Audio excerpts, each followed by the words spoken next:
as you all know that social justice is a part of your GS paper 2, right? और social justice is a part of your GS paper 2। और social justice में basically हम क्या पढ़ेंगे, first unit में हम पढ़ेंगे vulnerable sections और उनके डेवलपमेंट के बारे में, जैसे एससी हो गया, एसटी हो गया, ओबीसी हो गया, या चिल्ड्रंस हो गया, वुमेन्स हो गई, डिसेबल्ड पर्सन हो गए, ओल्ड एज पर्सन हो गए, इनकी क्या क्या प्रॉब्लम्स हैं, सोशल डिस्पैरिटीज क्या क्या हैं सोसाइटी के अंदर।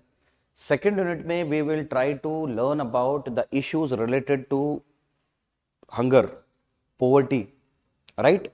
फिर उनके वेलफेयर के बारे में हम बात करेंगे। और लास्ट यूनिट में we will discuss about some government schemes जो न्यूज के अंदर है, जो कि रिलेटेड है एससी एसटी ओबीसी या फिर उनके डेवलपमेंट के लिए, चाहे आपका ओवरऑल डेवलपमेंट हो, चाहे इन टर्म्स ऑफ एजुकेशन हो, चाहे in terms of health care हो, चाहे in terms of any social development जो कि सोसाइटी को ओवरऑल डेवलप करता है, राइट। बेसिकली 3 यूनिट्स हैं, लेकिन उसके फिर सब सेक्शंस हैं। इसमें आपको कुछ अलग से you don't have to write, what you have to do is, मैं आज मैडम को बोल दूंगा, आपको ट्रांसफर कर देगी file. The best thing is अब जाओ प्रिंट आउट करवा के ले आओ नोट्स, तो लिखने की भी जरूरत नहीं पड़ेगी और आपके पास रहेगा 50-60 100, मतलब दोनों साइड प्रिंट कराओगे 60-70 रुपए का खर्चा है सिर्फ, right. So it's better you go and print out. अगर नहीं प्रिंट आउट करवाना है कि भाई मेरे को साथ साथ लिखना है, that is also fine, it's up to you, ठीक है। Now just write a heading कहीं पे, vulnerable sections and social justice.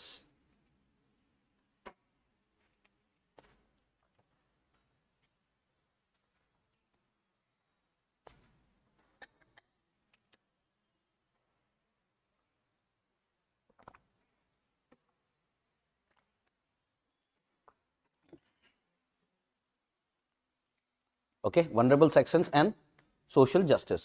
अब देखो हमारी इंडिया की जो सोसाइटी है that is a caste based society, और इसके अंदर जो इनइक्वालिटीज हैं वो रूटेड हैं from the ancient time only, क्योंकि हमारे यहाँ आज भी कास्ट बेस्ड एक्सप्लॉयटेशन होता है, राइट। रीजन बेस्ड जो है एक्सप्लॉयटेशन होता है, या फिर आप उसके बाद में जोग्राफिकल भी होता है कि ये लोग, these people are living in this city तो they have this advantage, these people are living in a rural village so they are having disadvantage over पी। तो सोसाइटी के अंदर ओवरऑल एक तरह से, अगर मैं इसको इंग्लिश में एक प्रॉपर वर्ड है कि इनइक्वालिटीज जो हैं वो रूट्स में है हमारे, मतलब ऐसा नहीं है कि अभी इनइक्वालिटी जो है वो सोसाइटी में अभी नया नया कॉन्सेप्ट है, वो सदियों से चला आ रहा है, right. inequalities towards women, inequality towards the old age persons, inequality towards the children, inequality towards the minorities, inequality towards the marginalized section of the society. तो ये these are the vulnerable sections, right? कोई पूछे कि who are the vulnerable sections, तो these are the vulnerable sections. अब social justice पढ़ने का मतलब है, सोशल का मतलब होता है सामाजिक न्याय, सोशल समाज, जस्टिस मतलब कि हम इन लोगों को सामाजिक न्याय कैसे दिलाएं, जिन लोगों का उत्पीड़न या जिन लोगों की प्रताड़ना इतने सालों से होती आ रही है, या जिन लोगों को इतने सालों से परेशान होना पड़ रहा है, उन लोगों के लिए हम लोग, गवर्नमेंट क्या करेगी या क्या क्या स्टेप्स उठाए हैं हमने आज तक, कॉन्स्टिट्यूशन में क्या क्या स्टेप्स हैं, वो चीजें would be the core of this chapter. Got it? शुरू करें? नाउ ये India is a primarily being cast based society, same everything is what ever I have already told you कि हमारी सोसाइटी में इतने सारे डिसएडवांटेज हैं माइनॉरिटीज के लिए, एससी के लिए, एसटी के लिए, ओबीसी के लिए, in fact the poor people of the general category also, right. Birth आदमी का, बच्चे जब पैदा होता है तब से इनइक्वालिटी शुरू होती है कास्ट बेस्ड, राइट। फिर अगर बड़ा होगा तो economic based inequality, income inequality है हमारे समाज के अंदर। तो इतनी सारी इनइक्वालिटीज हैं, उसको उससे ओवरकम करने के लिए what we have to do, that will be the major understanding of this lecture, right. Now what do you mean by vulnerability? अगर आपसे कोई पूछे कि vulnerability क्या होती है, then it's a proneness to harm, damage originated from the external forces। मतलब बाहर का, जैसे अगर मैं एग्जांपल बोलूं कि I am a vulnerable person, तो वनरेबल का मतलब ही है कि मुझे कोई ना कोई तो हार्म पहुंचा रहा है ना, या कोई ना कोई मेरा नुकसान पहुंचाना चाहता है, या कहीं ना कहीं मेरे अंदर ही एक ऐसी चीज है जो कि इंटरनली एक ऐसी चीज है जो कि मैं बाहर नहीं ला पा रहा हूं बिकॉज मुझे बाहर के एनवायरनमेंट से डर लगता है।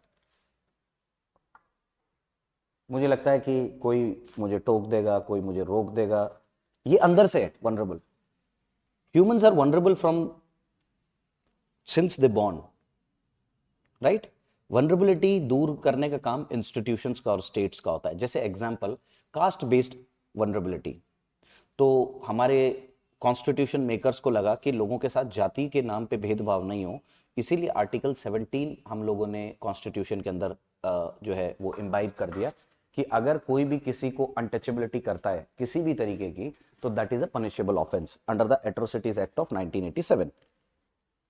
कोई भी किसी को जाति के नाम पे, धर्म के नाम पे किसी भी तरीके से अगर किसी को एक्सप्लॉइट करता है तो that is a punishable offence, right. फिर वनरेबिलिटी को दूर करने के लिए हमने सबसे इंपॉर्टेंट काम क्या किया? वनरेबिलिटी को दूर करने के लिए हमने आर्टिकल 14 रखा, equality before law and equal protection of the law. मतलब कानून की नजर में सारे लोग बराबर हैं, चाहे एक राजा का बेटा है वो भी इक्वल है, चाहे कोई गरीब का बेटा है वो भी इक्वल है, right. So law will give equal protection to all. फिर और भी बहुत सारी चीजें, जैसे आर्टिकल 14, आर्टिकल 15 हो गया, prohibition on the discrimination, that we are prohibiting the discrimination on the basis of caste, color, sex and creed। कि जाति के नाम पे, धर्म के नाम पे, इनफैक्ट जेंडर के नाम पे, आगे हम पढ़ेंगे इसमें भी, क्योंकि जेंडर बेस्ड डिस्पैरिटीज ना हो, इनइक्वालिटी नहीं हो। तो नवतेज सिंह जौहर वर्सेस यूनियन ऑफ इंडिया के केस में सुप्रीम कोर्ट ने एक लैंडमार्क जजमेंट दिया, एलजीबीटीक्यू को भी राइट दिया, राइट। अब इस कम्युनिटी को भी राइट है। उससे पहले ट्रांसजेंडर्स को राइट मिले थे बहुत सालों पहले, right. Now transgenders also, because वो भी तो इसी मतलब सोसाइटी का पार्ट है, तो उनके पास भी इक्वल अपॉर्चुनिटी होनी चाहिए पढ़ने की, इक्वल अपॉर्चुनिटी होनी चाहिए जॉब करने की, इक्वल अपॉर्चुनिटी होनी चाहिए बिजनेस करने की, इक्वल अपॉर्चुनिटी होनी चाहिए इनफैक्ट द पॉलिटिकल पार्टिसिपेशन, कि पॉलिटिक्स में भी पार्टिसिपेट कर सके। बिकॉज इंडिया में at the overall power comes through the politics only. So every society, every caste wants their representation or every gender wants their representation in the politics। तो उनको equality वहां पे हम प्रोवाइड करें, that will be the major understanding, right. Now अब इसका vulnerability का बहुत सारे रीजन हो सकते हैं। वनरेबिलिटी का एक रीजन हो सकता है कि आपको, आपके ग्रुप को, आपकी कास्ट को सोसाइटी ने, जैसे कुछ जाति होती है हमारे समाज में, उस जमाने में लोगों ने बना दिया कि ये गांव के अंदर रहेंगे, ये गांव से बाहर रहेंगे, ये नहीं कर सकता, ये नहीं कर सकता, जो कि हिस्टोरिकली हमारे साथ ऐसा होता आ रहा है। बट फिर जैसे ही डेमोक्रेटिक गवर्नमेंट बनी इंडिया के अंदर, एक इलेक्शन बेस्ड डेमोक्रेटिक गवर्नमेंट बनी 15 अगस्त 1947 को, तो उस गवर्नमेंट का सबसे बड़ा टारगेट था कि लोगों को, इसीलिए रिजर्वेशन जैसे है, रिजर्वेशन क्या है? अफर्मेटिव एक्शन है। हजारों सालों से लोगों के साथ गलत होता आ रहा है, उसके लिए उनको एक एडेड एक एक एक एक सहूलियत दी गई है, राइट। और रिजर्वेशन होने के बावजूद भी उनके साथ इतना गलत होता है। आप अंदाजा लगाओ कि ये तो रिजर्वेशन है, अगर रिजर्वेशन नहीं हो तो कितना गलत हो। रिजर्वेशन होने के बावजूद भी आज भी हम मीडिया में ऐसे केसेस देखते हैं, राजस्थान में, यूपी में, बिहार में, पंजाब में, साउथ इंडिया में, जहाँ की लिटरेसी रेट सबसे ज़्यादा है, वैसे स्टेट्स में भी हम देखते हैं कि लोगों को हम जात के नाम पे, वी फील प्राउड कि भाई मेरी कास्ट ये है तो we are this this this. Tamil Nadu के अंदर अभी रिसेंटली एक केस देखा गया था कि कुछ एक XYZ कम्युनिटी के लोग अगर उस गांव से भी निकलते हैं, अगर साइकिल पे जा रहे हैं तो उनको चप्पल जो है अपने स्टेयरिंग पे रखनी, मतलब पीछे कैरियर पे रखनी पड़ेगी और नंगे पांव जाना पड़ेगा उस गांव से अगर क्रॉस होते हैं तो। इंडियन एक्सप्रेस की और हिंदू की ये फ्रंट खबर छपी, राइट। हरियाणा में खाप पंचायतें होती हैं, कभी कभी जरूरी नहीं है सही फैसला देती हैं, कभी कभी गलत फैसला भी दे देती हैं, राइट। गांव के अंदर पंचायत होती है ना, कि पंचायत ने ये फैसला सुनाया, तो who they are they the part of judiciary?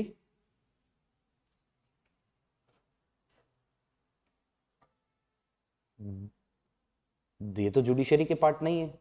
वो तो अपने बेस, अपना जो वोटर होगा उसके अकॉर्डिंग फैसला लेते हैं। अगर आप गांव में रहते हैं, आप सरपंच साहब के वोटर हैं, आपके साथ गलत हुआ है, ऑब्वियसली विल टेक एक्शन। आप उनके अपोजिशन पार्टी के हैं और गांव में फैसला सबके ऊपर इम्बाइब मतलब लागू होता है। तो इन चीजों को गवर्नमेंट ने दूर करने के लिए बहुत सारी चीज टूल्स का इस्तेमाल किया। सबसे पहले एक वोट का अधिकार दिया सबको, सबको बराबर करना है। एक्स आदमी के पास भी एक ही वोट है, वाई आदमी के पास भी एक ही वोट है, जेड आदमी के पास भी एक ही वोट है। तो जब राइट टू वोट दिया और फिर उसके बाद किया कि फंडामेंटल राइट है एक तरह से ये, right to contest the election. कोई भी जाति का आदमी, कोई भी जेंडर का आदमी, महिला हो, पुरुष हो, ट्रांसजेंडर हो, everybody can fight elections. Why to fight elections? Because whenever they will fight election, जीतेंगे तो फिर अपने समुदाय के, अपने सेक्शन के लोग मुद्दे उठाएंगे और पॉलिसी बनवाएंगे गवर्नमेंट से कि इन इन लोगों के लिए विकास कीजिए आप। दिस इज द प्रोसेस रहा। अब इसके अंदर भी अलग अलग कैरेक्टरिस्टिक्स है, वनरेबल सेक्शंस की, फैक्टर्स हैं, क्लासिफिकेशन है। गवर्नमेंट ऑफ इंडिया 1935 एक एक्ट था, उसमें गवर्नमेंट ने बेसिकली उस जमाने में 3 लोगों को डिसएडवांटेज ग्रुप माना, SC ST OBC। फिर उसके बाद में SC ST को तो रिजर्वेशन दे दिया और OBC को भी जाके 90s में मंडल कमीशन की रिपोर्ट आई, उसके बाद OBC को भी रिजर्वेशन मिलने लगा। 90s के दशक के बाद OBC को रिजर्वेशन मिलने लगा। फिर अभी रिसेंटली आपको जनरल कैटेगरी में भी जो EWS है उनको मिलने लगा। तो अब कोई भी समुदाय ये नहीं कह सकता कि हमारे ब्राह्मण भी रिजर्वेशन लेते हैं,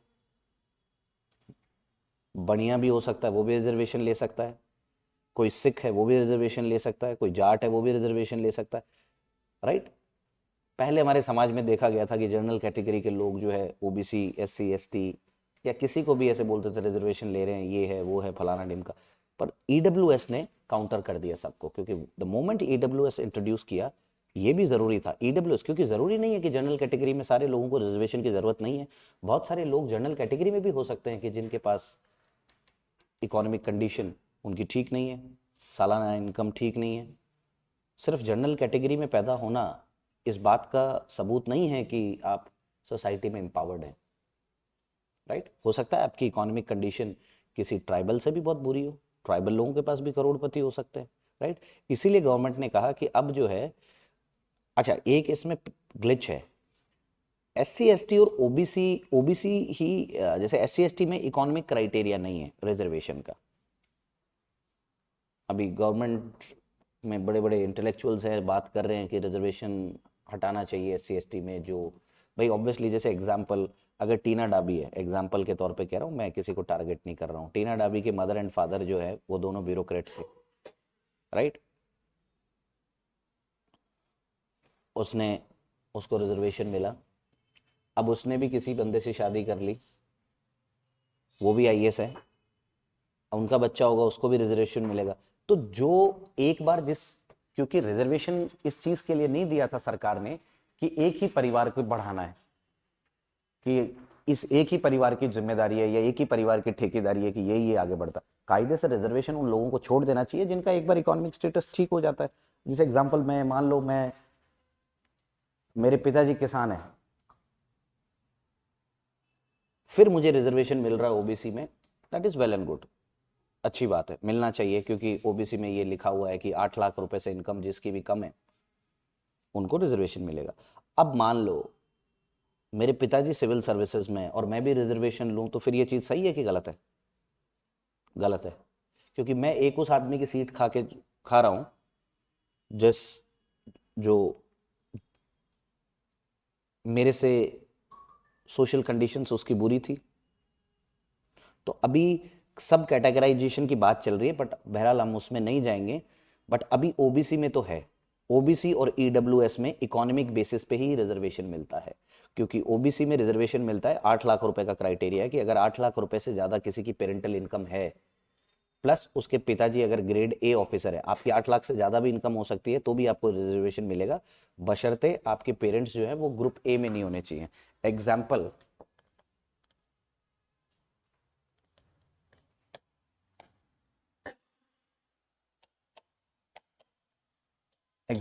किसी के पिताजी सरकारी स्कूल के अंदर टीचर है और उनकी सैलरी है 1 लाख रुपए, क्योंकि टीचर्स की सैलरी इतनी होती है आराम से गवर्नमेंट में, तो साल का पैकेज कितना हो गया? 12 लाख।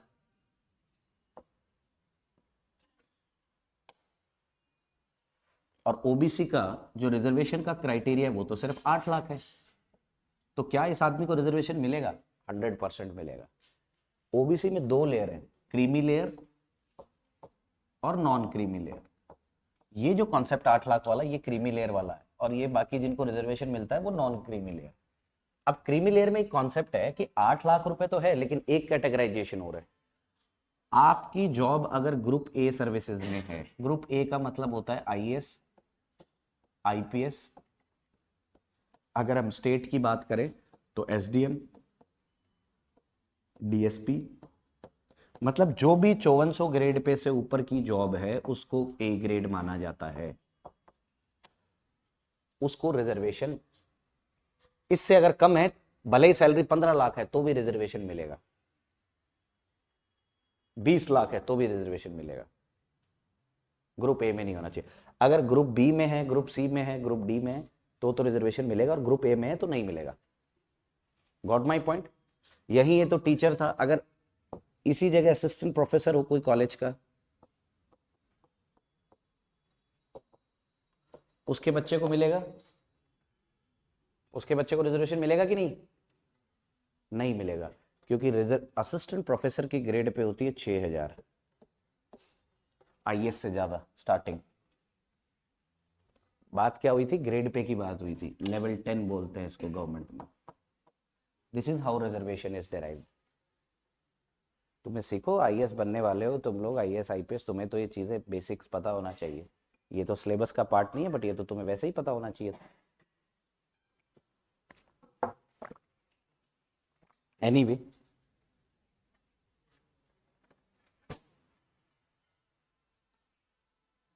जैसे बहुत लोग ईडब्ल्यूएस का, जनरल कैटेगरी में बहुत लोग ईडब्ल्यूएस का बना लेते हैं,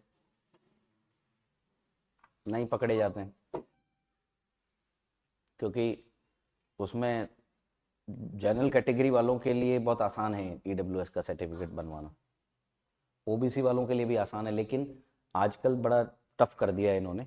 अगर सर्टिफिकेट बन जाता है तब तो फिर कोई तरीका नहीं है उसको चेक करने का, सर्टिफिकेट ओरिजिनल होना चाहिए, बात खत्म। वो जो केस आया था पूजा खेड़कर, एक लड़की महाराष्ट्र की पकड़ी गई थी, वो केस कोई सर्टिफिकेट का केस नहीं था, ओबीसी एससी एसटी का केस नहीं था, वो बहुत सारे लोगों को कंफ्यूजन है, वो केस था डिसेबिलिटी का। उस लड़की ने अपना फिजिकल डिसेबल्ड जो है वो फर्जी सर्टिफिकेट बनवाया था, क्योंकि फिजिकल डिसेबल्ड का अगर आप सर्टिफिकेट बनवाते हो तो आप तो प्रीलिम्स में ही ऊपर चले जाओगे, क्योंकि प्रीलिम्स में फिजिकल डिसेबिलिटी की कट ऑफ जाती है 200 में से 45 नंबर। अब उसको कोर्ट ने फिर उस तरह से देखा कि अगर वो जनरल कैटेगरी की नहीं, अगर डिसेबल्ड कैटेगरी की नहीं होती और जनरल कैटेगरी की होती, उसके नंबर थे 55 नंबर और जनरल कैटेगरी कट ऑफ गई थी 90, तो उसको डिसबार कर देना चाहिए था। बट ये दुर्भाग्य है हमारे देश का कि यूपीएससी जैसे एग्जाम में भी अभी तक उसको सर्विस से बाहर नहीं किया है कोर्ट ने, अभी भी she is in the services. ऐसे ही वो पकड़ा गया था जिसने शाहरुख खान के लड़के को पकड़ा था, आपको याद होगा, एक समीर वानखेड़े, एक बंदा था जिसने शाहरुख खान के बेटे को पकड़ा था, वो आईआरएस था, इंडियन रेवेन्यू सर्विसेज में था। जब उसकी जांच हुई तो बाद में पता चला कि उसने भी कास्ट सर्टिफिकेट झूठा बनवा रखा है। बट अब गवर्नमेंट थोड़ा सीरियस हो गई है पूजा खेड़कर केस के बाद में। गवर्नमेंट एग्जाम, यूपीएससी में एग्जाम में कोई प्रॉब्लम नहीं है, ना पेपर लीक होता है, ना चीटिंग होती है, कुछ नहीं, प्री मेंस इंटरव्यू में एकदम ट्रांसपेरेंट अकाउंटेबल है, कहीं प्रॉब्लम नहीं है। प्रॉब्लम आती है लोग अपना सर्टिफिकेट जो गड़बड़ करते हैं, राइट? ये लूप होल आपको पता होना चाहिए। नाउ अब इसमें गवर्नमेंट ने 1935 में 3 क्लासिफिकेशन रखे थे, एससी एसटी और अदर बैकवर्ड क्लास, और उसमें भी एक्सपेंड किया ग्रुप को, बाद में औरतों को भी रखा, बच्चों को भी रखा, जो डिसेबल्ड हैं, जो सेक्सुअली जिनके साथ वायलेंस हुआ है, उन सबको उन लोगों ने जो है गवर्नमेंट ने वनरेबल सेक्शन में रखा है, राइट? जैसे बूढ़े लोग होते हैं उनके लिए भी गवर्नमेंट स्कीम निकालती है। आजकल लोग जो है अपने माँ बाप को धक्का देके घर से बाहर निकाल देते हैं कि एज के बाद कि चलो ठीक है अब जाओ, तो फिर who will take care of them? It's the responsibility of a state to take care of their every citizen. That is why जो है शहरों में आपने देखा होगा, दिल्ली मुंबई वगैरह में रैन बसेरा होते हैं कि एक एक हाउस होता है, बहुत बड़े बड़े हाउसेज होते हैं, गवर्नमेंट के हाउसेज होते हैं, वो बात अलग है, उनकी कंडीशंस इतनी अच्छी नहीं होती कि जहाँ पे कोई भी आदमी जिसके पास घर नहीं है, कोई भी आदमी जिसके पास जिसको माँ बाप ने निकाल दिया हो वो जाके वहाँ सो सकता है, रात में रुक सकता है, राइट। यहाँ भी होगा आई गेस, आपके शहर में भी होगा, हर होता यहाँ है। Is there any building like that? होगा, आपको शायद पता नहीं होगा, मेरे हिसाब से तो हर गवर्नमेंट, हो सकता है कि इस कैपिटल में हो, right? Affected communities, already we have discussed, these are the affected communities. Now these are the types of vulnerability in the society. ये vulnerability के different types हैं, जैसे कि फिजिकल वनरेबिलिटी हो सकती है, economic vulnerability, social vulnerability, personal vulnerability और environment vulnerability, right. Now physical vulnerability, मान लो कहीं साइक्लोन आया, लोगों के घर उजड़ गए, बिहार में हर साल बाढ़ आती है, लोग उजड़ गए, लोगों के घर उजड़ गए, लोग सड़कों पे आ गए, वनरेबल वनरेबल हो गया वो समाज, वो लोग, कास्ट की बात ही नहीं है, वो पूरा एक एरिया वनरेबल हो गया, उसकी life is an under threat, ना रहने के लिए मकान है, ना रोटी है, ना कपड़ा है, ना मकान है, कुछ भी नहीं है। तो ये इस वनरेबिलिटी को बोलेंगे फिजिकल वनरेबिलिटी। एक होता है इकोनॉमिक वनरेबिलिटी। इकोनॉमिक वनरेबिलिटी, जैसे कोविड आया, कोविड के टाइम पे बहुत सारे लोग थे जिनकी नौकरियां चली गई, बहुत सारे लोग थे, जैसे ये जितने भी रेडी वाले हैं लोग हैं, ये बेचारे ठेला लगाते हैं, इनकी तो कमाई तभी होती है जब आम जनता रोज सुबह आती है, इनके दुकान से सामान खरीदती है, तो जाके इनके घर में चूल्हा जलता है। लेकिन उन लोगों के बारे में सोचिए जिन, जब लॉकडाउन हो गया तो जिनके पास कमाने का जुगाड़ नहीं था, राइट। और भी, ये तो एक एग्जांपल है इकोनॉमिक वनरेबिलिटी, आप इस फिजिकल वनरेबिलिटी से भी जोड़ के देख सकते हो कि अगर जिस एरिया में अगर साइक्लोन आ गया या कोई डिजास्टर हो गया, तो ऑब्वियसली उस एरिया में जो लोग रह रहे होंगे वो कुछ ना कुछ तो काम कर रहे होंगे ना पहले, तो उनका तो काम छूट जाएगा ना। तो वनरेबिलिटी सिर्फ एक तरह से सिर्फ सामाजिक वनरेबिलिटी नहीं होती है कि सिर्फ कहीं कास्ट के बेसिस पर डिस्क्रिमिनेशन हो रहा है या किसी के रिलीजन के बेस पर डिस्क्रिमिनेशन हो रहा है तो ही उसको वनरेबिलिटी बोलेंगे। Vulnerability can be under physical circumstances, under economic, फिर social, Dalit excluded from the flood relief, Dalit excluded from the, जैसे अभी राजस्थान में एक मैटर देखा था मैंने कि एक दलित समाज के बच्चे को टीचर ने इसलिए पीट पीट के मार दिया क्योंकि वो दलित था और उसने टीचर के मटके से पानी पिया। अब आप सुना होगा ये, इससे बुरी खबर, एक तरफ हम चांद पे जा रहे हैं, एक तरफ हम मार्स के मिशंस कर रहे हैं, इससे बुरा कोई न्यूज़ हो सकता है कि पुलिस वालों की ज़रूरत पड़ रही है कि कहीं बारात निकलनी है कि घोड़ी पे नहीं बैठने दे रहे हैं, जैसे यूपी में हो जाता है कभी कभी, हर स्टेट में होता है कि भाई इस कास्ट का आदमी है, ये घोड़ी पे नहीं बैठ सकता, तो फिर पुलिस के पास वो प्रोटेक्शन लेने जाते हैं, तो फिर पुलिस आती है तब जाके उनकी बारात निकलती है। अभी भी होता है ये चीज़ें, ऐसा नहीं है कि मैं आपको कोई 25-30 साल पुरानी बात बता रहा हूँ, 40 साल, अब भी जब आज मैं ये क्लास ले रहा हूँ हजारों न्यूज ऐसी आती हैं रोज हमारे समाज में। तो ये आपकी जिम्मेदारी है। सोशल जस्टिस का सब्जेक्ट इंट्रोड्यूस इसीलिए किया, the moment you sit on your chair as an IAS officer और एज एन आईपीएस ऑफिसर और एज एन आईआरएस ऑफिसर और as an IFS officer, whatever services the government provides you, आपकी ये responsibility होती है कि while you are doing your job you should see, आपको आसपास ये देखना होगा कि आपके आसपास कहीं भी किसी भी तरीके की इनइक्वालिटी या किसी के साथ डिसएडवांटेज या किसी को सताया नहीं जा रहा है किसी भी तरीके से। इसीलिए ये सब्जेक्ट का इंट्रोड्यूस किया। जब आपको ही नहीं पता होगा तो आप किसको रोकोगे?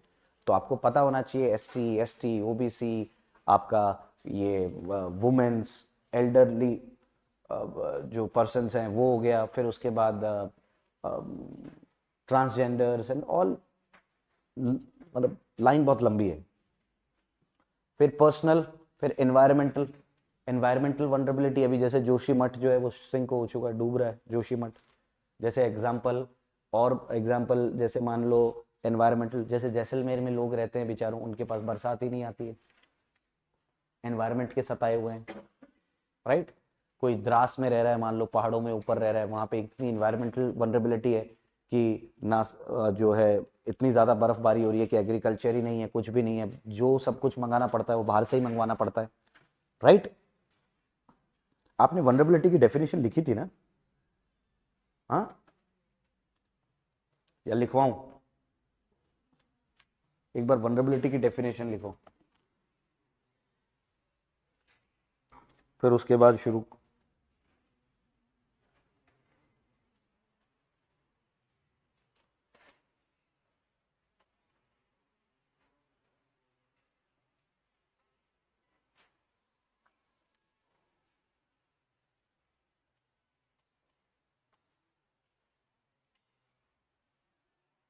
लिखो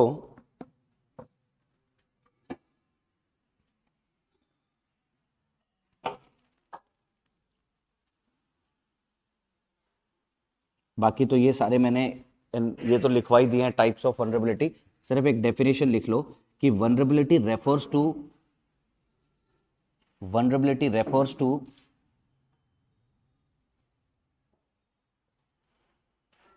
vulnerability refers to community susceptibility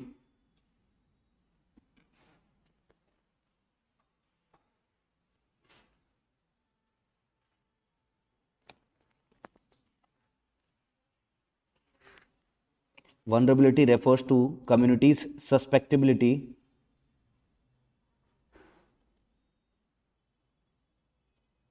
vulnerability refers to community's susceptibility to the harmful effects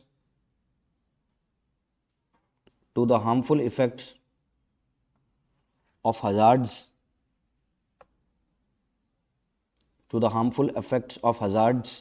due to physical, social, economic and environment factors.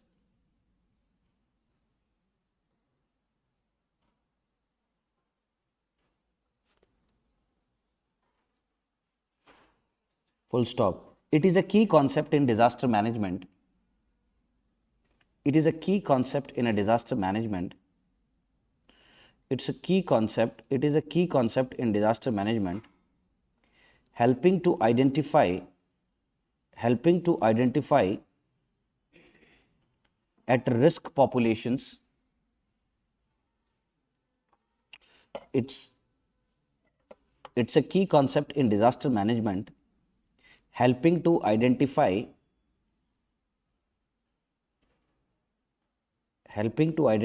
at risk populations, जो खतरे के निशान पे रहती हैं populations या जो sections, at risk populations and target interventions.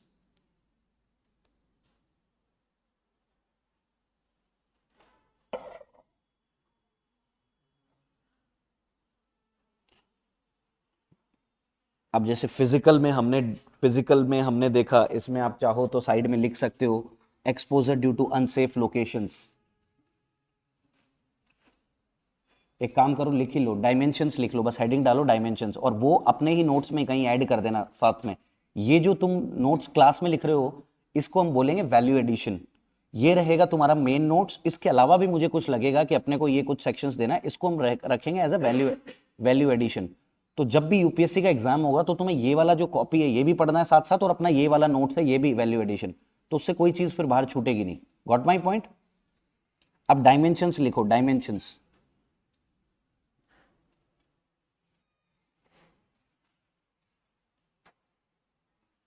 Dimensions में लिखो, फिजिकल के आगे लिखो exposure due to unsafe locations.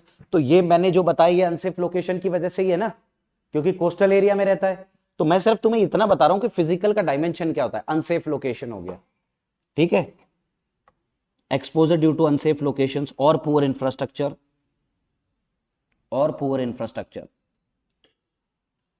कि ये भाई इस तरह की फिजिकल वनरेबिलिटी अगर होगी तो वो इसकी वजह से होगी, या तो अनसेफ लोकेशन है या पुअर इंफ्रास्ट्रक्चर है। समझ में आई बात? किसी को कोई डाउट है इस चीज में? फिर सेकंड लिखो सोशल। सोशल में लिखो vulnerability due to inequalities. Social के आगे बस इतना लिख लो कि ये वनरेबिलिटी है due to inequalities, vulnerability due to inequalities like poverty, age, gender and disability.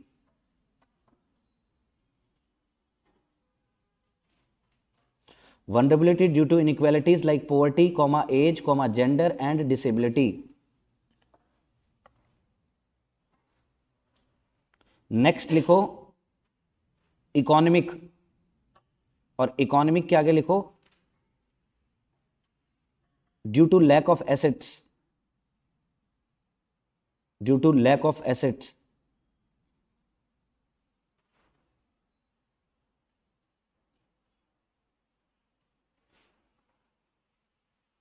अब लिखो इन्वायरमेंटल,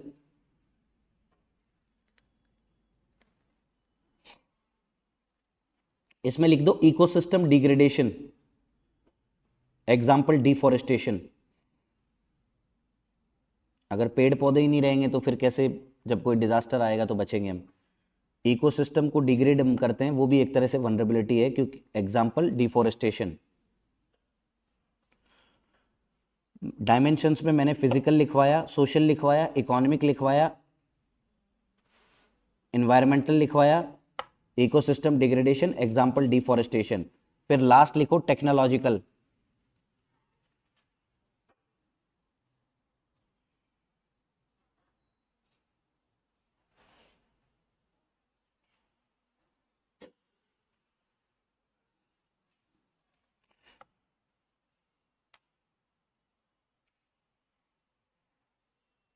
लिखो system failure, system failure due to poor maintenance और outdated technology. systems failure, systems failure due to poor maintenance or outdated technology।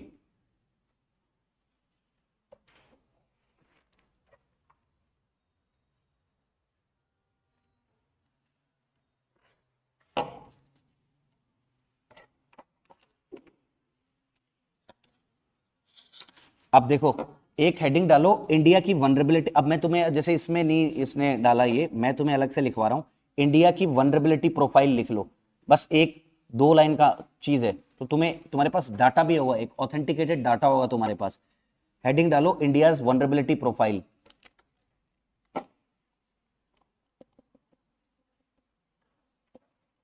India's vulnerability profile लिखो about 59% of the India's land mass is prone to earthquake. पहला point, about 59% of India's land mass is prone to earthquake.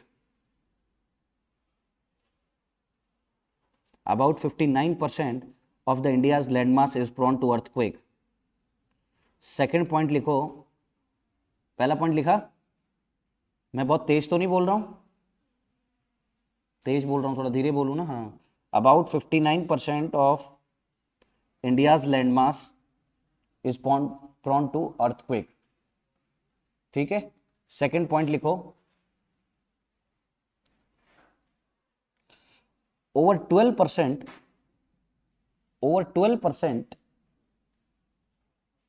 of the land is vulnerable to floods and river erosion। 12% से ज्यादा land है वो vulnerable है भारत के अंदर flood से और रिवर, जो पानी नदी बहता है उसकी कटाई से। 59% of the India's landmass is prone to earthquake. Over 12% of the land is vulnerable to floods and river erosion. Over 12% of the land is vulnerable to floods and river erosion. Next point लिखो, approximately 7,500 kilometre of coast line, जिसको आप 11,000 बता रहे थे, अभी भी government data 7,500 ही क्यों लिख रहा है? जितना लिखना है उतना लिखो यार, उसमें कोई झंझट नहीं है। 11,000 लिखना है 11,000 लिखो। Approximately 7,500 kilometre of coast line is vulnerable to cyclones and tsunamis.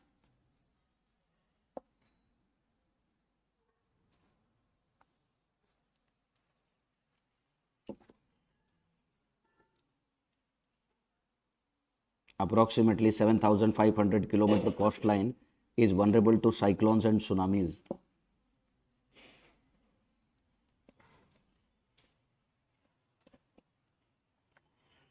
फिर नेक्स्ट पॉइंट लिखो, 68% of the cultivable area is vulnerable to droughts.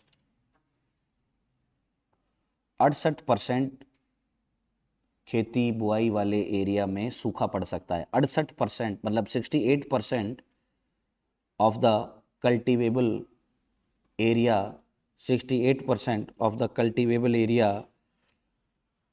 is vulnerable to droughts जो समझना है आपको।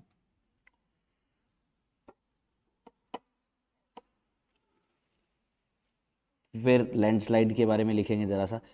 नेक्स्ट में लिखो, the hilly regions of the country particularly the Himalayas and western Ghats are at risk of landslides.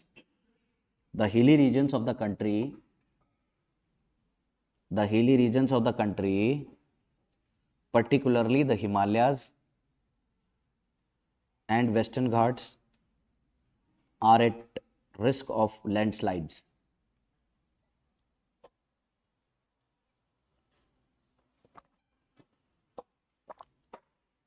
The hilly regions of the country, particularly the Himalayas and the Western Ghats, are at risk of landslides.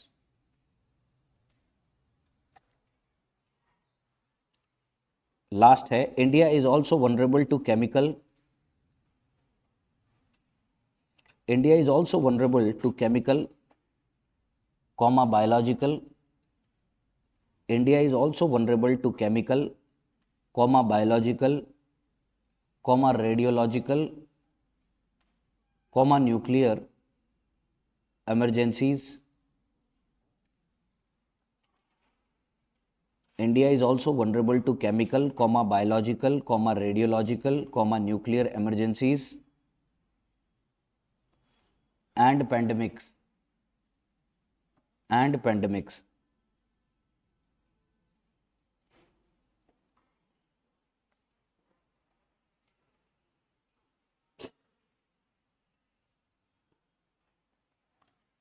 Now these are the types of vulnerability. ये एक page का तुम्हारे पास value addition हो गया, right? और 4 point लिख लो और फिर खत्म करो मैटर को। फैक्टर्स दैट इंक्रीज वनरेबिलिटी, वैसे तो इसके अंदर है वो चीज, बट मैं तुम्हें अलग से लिखवाना चाहता हूं। स्टेजेस ऑफ एम्पावरमेंट, हाँ लिखो, ताकि वनरेबिलिटी वाला पूरा हो जाए तुम्हारा सेक्शन। अब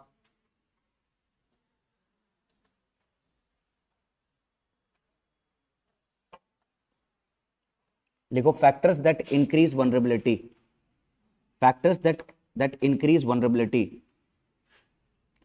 लिखो, unplanned urbanization, unplanned urbanization, unplanned urbanisation and development in high risk zones, unplanned urbanisation and development in high risk zone, unplanned urbanization and development in high risk zone. Second point लिखो, climate change and environmental degradation, climate change and environmental degradation.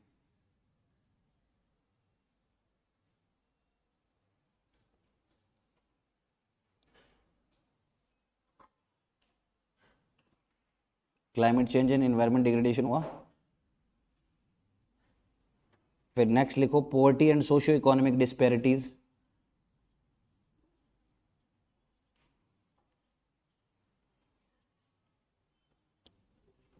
पहला पॉइंट था unplanned urbanisation and development in high risk zone, दूसरा पॉइंट था climate change and environmental degradation, तीसरा पॉइंट था poverty and socio economic disparities, और लास्ट पॉइंट है डेमोग्राफिक चेंजेस, डेमोग्राफिक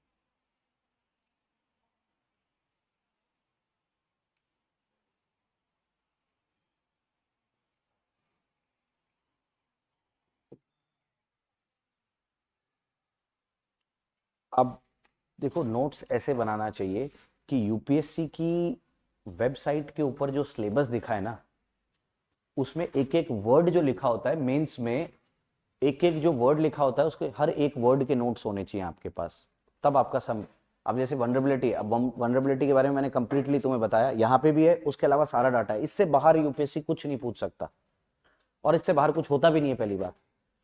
इसीलिए बोल रहा हूँ क्लास रेगुलर अगर करोगे और क्लास रेगुलर भी करोगे तो तुम्हारा मेंस में कोई भी चीज छूटेगी नहीं। जो सब्जेक्ट मैं पढ़ा रहा हूँ मेरे सब्जेक्ट की मैं गारंटी लेता हूँ, बाकी का मुझे देखो पता नहीं। नोट्स ऐसे ही बनता है, और अगर तुम्हें खुद से भी नोट्स बनाना हो किसी और सब्जेक्ट का, जैसे ऑप्शनल का नोट्स बनाना हो किसी को, या ऑप्शनल के तो देखो नोट्स खुद बनाना बेवकूफ़ी मैं समझता हूँ। किसी भी कोचिंग इंस्टीट्यूट का नोट्स लो, जो सबसे टॉप फैकल्टी होता है वहाँ का, वो आपका काम है, मैं यहाँ पे खड़ा होकर किसी का नाम नहीं ले सकता। ऑप्शनल का नोट्स बनाना बेवकूफ़ी होती है, खुद से बनाना। मार्केट में बने बनाए नोट्स मिलते हैं, तुम क्यों मेहनत करोगे जब ऑलरेडी टीमें बैठी हुई हैं, तुमसे ज़्यादा समझदार लोग हैं, तुमसे ज़्यादा उनको पता है PYQ कौन से आए हैं, कैसे नोट्स बनाने हैं। बट मेंस का तो खुद बनाना पड़ता है क्योंकि हर साल चेंजेस होती हैं चीज़ें, राइट। इसलिए क्लास रेगुलर करो और जो लिखवा रहा हूँ वो अच्छे से लिखो, बाद में मेंस के टाइम पे रोते रह जाओगे वरना कि एक चीज़ें कहाँ गई। Got it. अब वनरेबिलिटी के बारे में हमने डिस्कस किया, हमें ये पता चल गया कौन कौन सी कम्युनिटीज अफेक्टेड हैं। ये एक मिनिस्ट्री है सोशल जस्टिस और एम्पावरमेंट, इसका ही काम होता है लोगों को रिजर्वेशन देना, ये रिजर्वेशन की सिफारिश करती है गवर्नमेंट को, और फिर वो बिल पास होता है पार्लियामेंट में, ये लोग बिल लेके आते हैं लोकसभा में, लोकसभा से बाद में पास होता है राज्यसभा में, और राज्यसभा के बाद में राष्ट्रपति उसको एसेंट देता है, और द मोमेंट राष्ट्रपति गिव्स एसेंट वो इस देश में कानून बन जाता है। Bill becomes laws when president give its assent. Got my point? The moment it introduced in the parliament, that is known as bill, but the moment president sign, that bill becomes law. समझ में आया bill और law के बीच में क्या फर्क होता है? हाँ बोलो।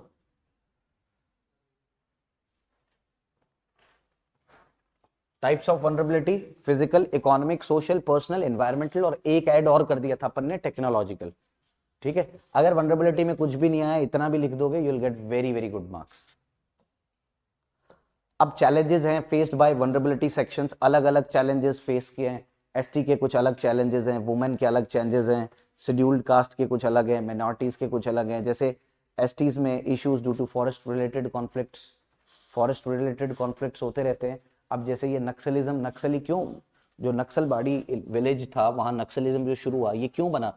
क्योंकि जब सरकार ने इन जंगलों की कटाई शुरू करी तो सबसे पहले जो जंगल में लोग रह रहे थे उन्हीं को इफेक्ट होगा ना, उन्हीं को भगाया। तो जब उनको भगाया, उन लोगों के लिए तो भगवान ही जल जंगल जमीन होती है। लड़ाई किस बात की थी? जल मतलब वाटर, जंगल मतलब फॉरेस्ट, और जमीन मतलब लैंड। और जितनी भी ट्राइबल कम्युनिटीज होती है ज्यादातर वो आइडल पूजा, मतलब भगवान की, जैसे हम being an Hindu, I am a devotee of lord Ganesha और लॉर्ड शिवा, राइट। मेरी आस्था है कि मुझे पसंद है वो, मतलब सच में वही पसंद है, तो उन्हीं की पूजा करता हूँ मैं, दो उसके अलावा किसी की पूजा नहीं करता मैं। ऐसे आपकी कोई आस्था होगी कि भाई मुझे गुरुद्वारे जाना है, मत्था टेकना है।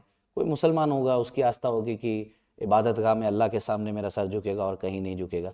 तो ऐसे ही जितने भी ट्राइबल ग्रुप्स हैं, इन लोगों के लिए पेड़ ही, आपने देखा होगा हिंदू धर्म में भी बहुत लोग आज भी तुलसी की मतलब बहुत लोग क्या होता ही है, तुलसी की पूजा करते हैं, पेड़ को धागा बांधते हैं, राइट। क्यों? क्योंकि हम पेड़ों को भगवान मानते थे ना पहले स्टार्टिंग में, पहले जब ये धरती हुई थी उस टाइम पे कोई गॉड वॉड थोड़ी था। जब अर्ली मैन की बात कर रहा हूं मैं,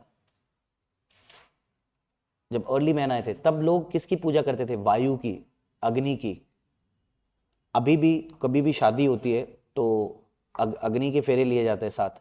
Y? Because we feel that Agni is pious thing. कोई भी अच्छी पूजा होती है या कोई भी पूजा करोगे, बिना जल के पूजा नहीं हो सकती कोई भी। गुरुद्वारे में आप जाओगे तो आप प्योर किससे होते हो? वाटर से। पैरों को बिना पानी में डाले ऊपर नहीं जा सकते ना आप, वो कुछ होता है ना नीचे जहां से पैर गीले करके ही जाना होता है ऊपर, राइट। मंदिर में भी जाते हैं तो हाथ धो के जाना पड़ता है, पैर पैर पे पानी जरा सा डालना होता है। जब आइडल को भी आप, किसी भी मूर्ति को आप स्थापना करते हो तो गंगा जल से उसको छिड़कते हैं, because water makes you pure, right. तो अब इन जिन लोगों के भगवान को हमने छीना, हमारे लिए भगवान कोई और हो सकते हैं, उनके लिए भी कोई और हो सकते हैं। और कभी भी ये नहीं हो सकता कि हम जो मान रहे हैं वो तो बड़ा है, वो तो अच्छा है, बाकी जो मान रहे हैं वो पागल है सब। ये भी नहीं होना चाहिए कभी भी। Everybody has their own right, na? The moment their right got captured, they took arms in their hands. That's why they become Naxalis. I'm not protecting Naxalism. I'm not advocating their rights, but I am telling you the truth, that what is exactly the truth. वो गलत है, वो बंदूक उठा रहे हैं, ठीक है, लेकिन हमें ये भी सोचना पड़ेगा कि वो बंदूक क्यों उठा रहे हैं. यस और no?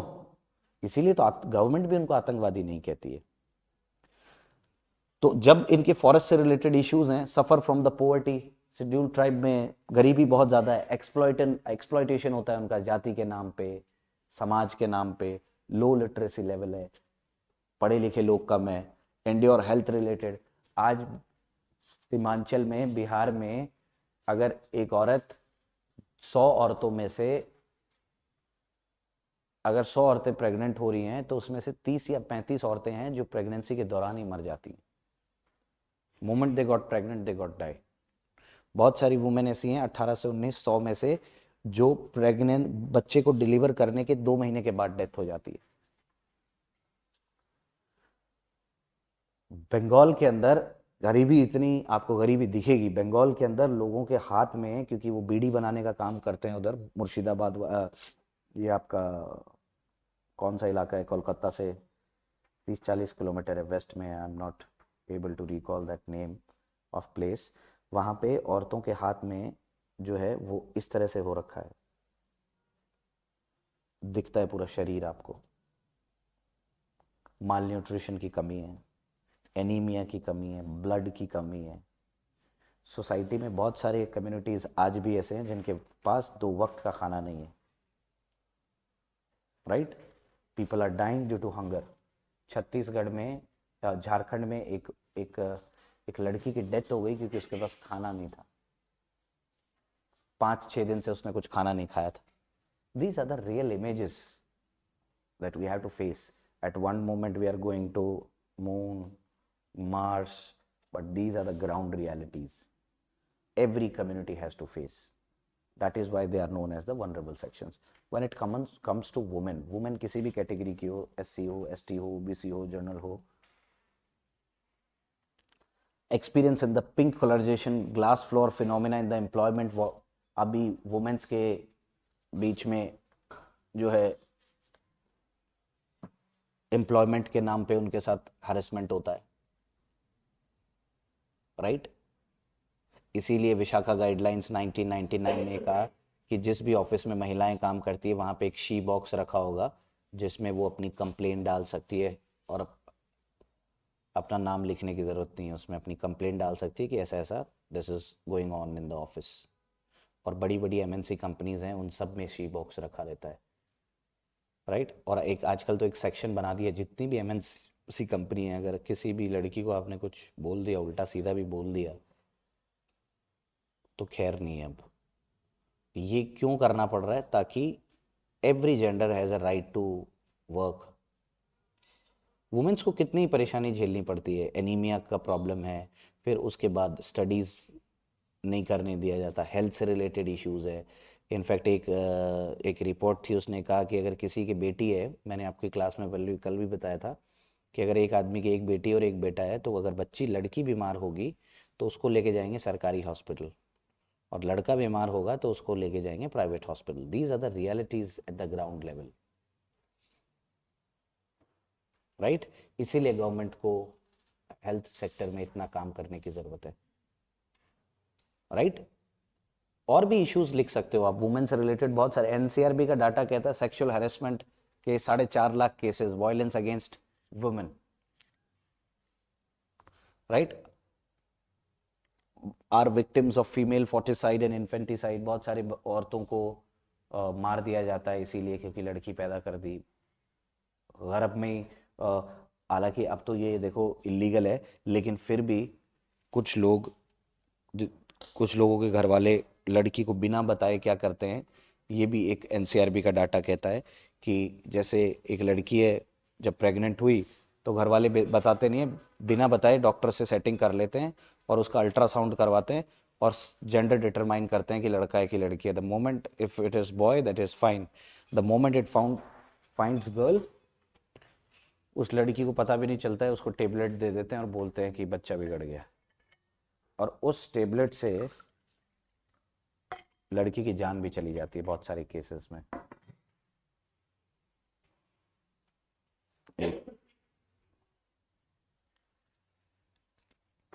Hello madam, madam class में हूँ मैं, एक लेक्चर ले रहा हूँ मैं, उसके बाद करता हूँ। मैंने देख लिया था वो। ठीक।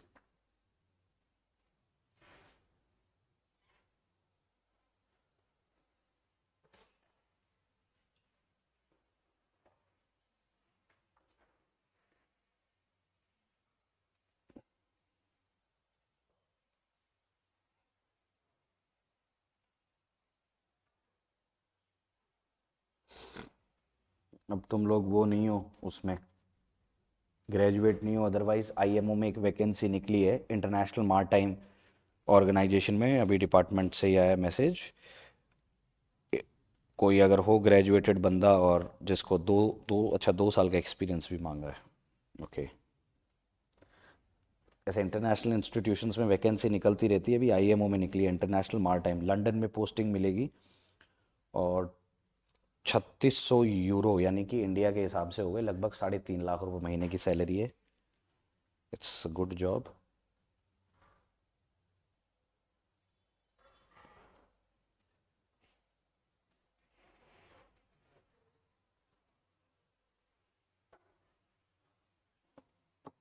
जैसे हम लोग को, हमें क्या होता है ना, फुलफिल करनी होती है, वहां से रिक्वायरमेंट आती है, इधर से एक आधा पोस्ट फुलफिल कर।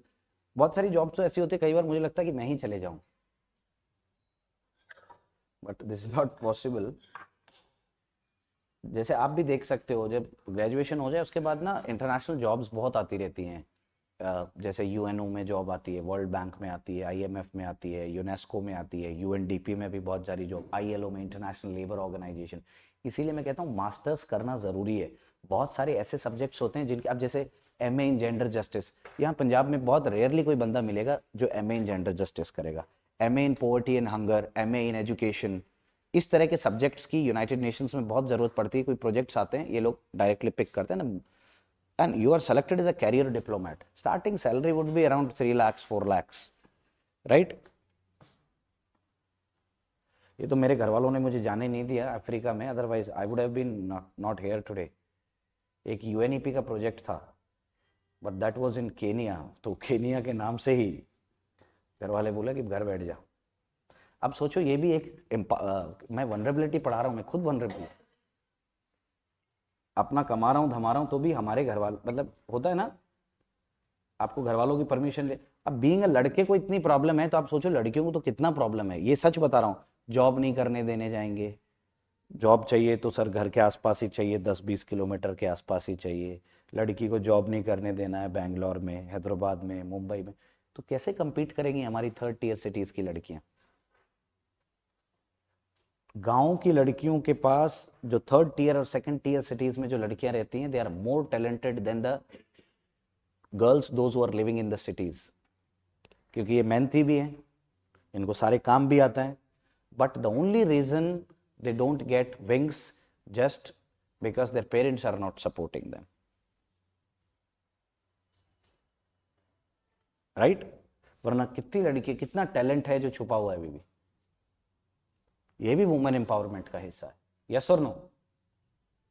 कितनी लड़कियों को आप जानते हो कि जिनके पेरेंट्स जो है उनको ये बोलेंगे कि भैया ठीक है, आपको जहाँ जॉब करना है। मैं तो बहुत को जानता हूँ, मान लो, क्योंकि ठीक है, बट जब सुनता हूँ कि अरे सर जॉब करने नहीं देंगे, 5 बजे घर आना पड़ता है सर, 4 बजे से बाद घर से बाहर नहीं निकल सकते।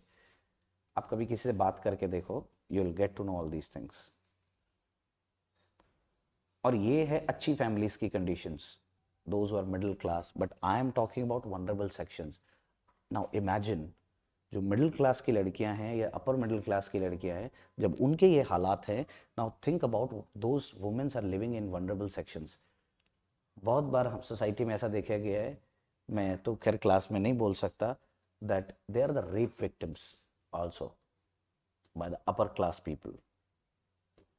कितने सारे केसेस आते हैं ना इस तरह के, बहुत सारे केसेस को तो बाहर नहीं निकलने दिया जाता।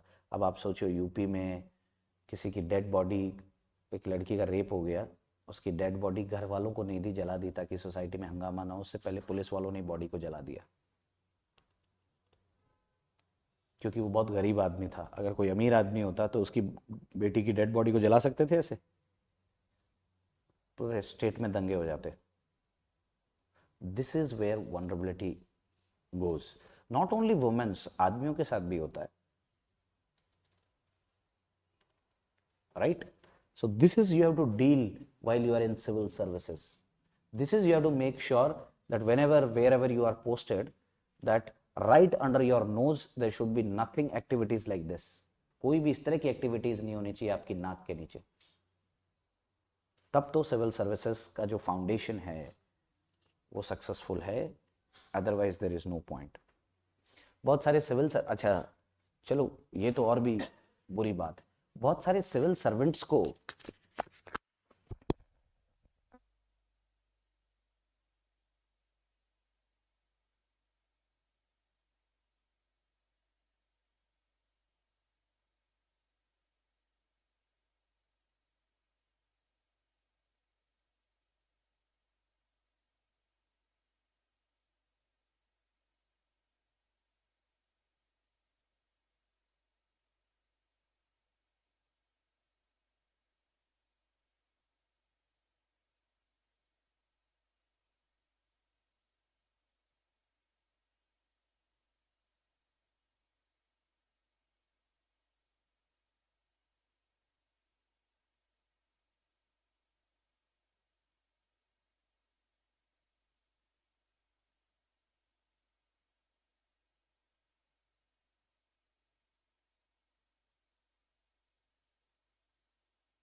IAS officer is not a raja, he is a civil servant. Servant है वो, इसीलिए नाम के आगे सर्वेंट है। आप जनता की सेवा करने के लिए गए हैं वहां पे, आप राजा नहीं बनने के लिए गए, इसीलिए लाल बत्ती हटाई। और ऐसा नहीं है कि सिर्फ आईएएस ऑफिसर्स की हटाई, अपनी नेताओं की भी हटवाई। ये बहुत अच्छा स्टेप था। ये जो कॉन्सेप्ट था लाल बत्ती का, इस लाल बत्ती ने भी बहुत सारी सोसाइटी में डिस्पैरिटीज क्रिएट करके रखी थी। यस और नो? पंजाब में तो लोग ट्रैक्टर पे भी लाल बत्ती लगा सकते हैं। एक केस आया था, मैंने देखा कि ट्रैक्टर पे एक आदमी लाल बत्ती लगा के घूम रहा है। नहीं, कोई माझा एरिया का ही था कहीं। तो ये जो इस तरह के मिथ टूटते हैं, तो इससे बहुत सारे लोगों को एक हौसला मिलता है कि हाँ हम भी कर सकते हैं। आज एक इस देश की ट्राइबल लेडी इस देश की राष्ट्रपति है, इससे बढ़िया और क्या होता है, बताओ मुझे।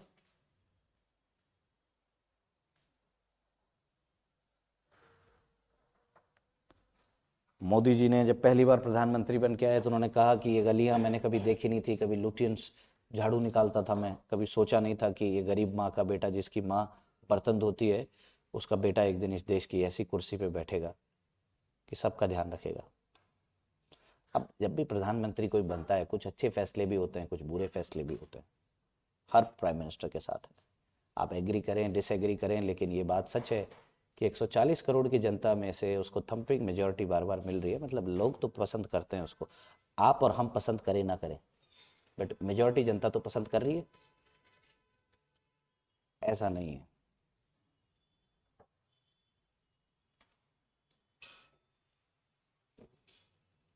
ना व्हाट दे डिड, अब आप सोचोगे कि उन्होंने आके क्या किया, या कोई भी गवर्नमेंट सोशल वनरेबिलिटी को दूर करने के लिए क्या करती है। प्रधानमंत्री आवास योजना, गरीब आदमी को घर मिलेगा। प्रधानमंत्री आयुष्मान भारत योजना, जिस आदमी के पास, जो गरीब आदमी है, दवाई का पैसा नहीं है, उसको 5 लाख 10 लाख रुपए तक का इलाज मुफ्त है। वनरेबिलिटी दूर हुई, घर मिला, दवाई मिली। प्रधानमंत्री गरीब कल्याण योजना, प्रधानमंत्री जो राशन वाली योजना है, 2 रुपए किलो गेहूं, 3 रुपए, फूड मिला, खाना मिल गया, घर मिल गया, रोड मिल गई। गांव में रोड जाने के लिए प्रधानमंत्री ग्रामीण सड़क योजना। अब ये सब हो गया, अब नौकरी का भी तो जुगाड़ होना चाहिए। चलो नौकरी भी दे देते हैं, MNREGA, rural employment guarantee.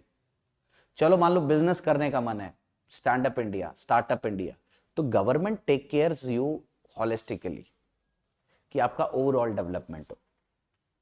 Startup India में लोन मिलता है, स्टैंड अप इंडिया में लोन मिलता है। चलो हमारे बच्चे पढ़ लें, उनको मोटिवेशन मिले, तो सरकार ने क्या दिया, अपलिफ्ट करने के लिए गरीब लोगों को, या जो सोशली पिछड़े हुए लोग हैं, रिजर्वेशन। उसके बाद भी स्कॉलरशिप मिलती है कि बच्चों की पढ़ाई में कोई कमी नहीं होनी चाहिए, हमारे देश के किसी भी बच्चे के पास किसी तरीके की कमी नहीं होनी चाहिए। आपने देखा होगा सरकार बीच बीच में कभी कभी इस तरह के प्रोजेक्ट्स लेके आती है, अलग अलग स्टेट्स के अंदर लेके आती है, सेंट्रल गवर्नमेंट भी लाती है, स्टेट गवर्नमेंट भी लाती है। लड़कियों को स्कूटी मिलती है, लैपटॉप मिलता है, फोन मिलता है, स्कॉलरशिप मिलती है, डायरेक्ट उनके अकाउंट में पैसा जाता है। व्हाट डज ऑड सिग्निफाई, ये क्या हो रहा है, ये सिर्फ और सिर्फ वनरेबिलिटी को दूर करने की कोशिश है। जो समाज में, सोसाइटी में जो वनरेबिलिटी फैली है, आइदर फिजिकल कारण से, आइदर सोशल कारण से, आइदर इकोनॉमिक कारण से, आइदर टेक्नोलॉजी कारण से, ये जितनी भी वनरेबिलिटी फैली है, इस सारी वनरेबिलिटीज को दूर करने के लिए ये गवर्नमेंट की सोशल स्कीम्स होती हैं। समझ में आया? समझ में आया? किसी को कोई डाउट इसमें? Women's high maternal mortality rate due to the poor healthcare access, often very young age, affecting education, autonomy. Now, this is very important. High maternal mortality rate. आज भी हिंदुस्तान में MMR रेशो इतना ठीक नहीं है। 1000 औरतों में से अभी भी 50-60 औरतें मर जाती हैं प्रेगनेंसी के दौरान, बच्चा डिलीवर होने से पहले पहले। राइट? वाई? बिकॉज खून की कमी है, एनीमिया है, they don't have proper nutrition, they don't get a proper health access. कितनी सारी डिलीवरीज तो हॉस्पिटल ले जाते हुए लोग रास्ते में मर जाते हैं। राइट? क्योंकि now the world has change, because इतनी सारी प्रॉब्लम्स है। अभी नॉर्मल डिलीवरी अगर किसी की, पहले तो घर पे भी डिलीवरी हो जाती थी लोगों की।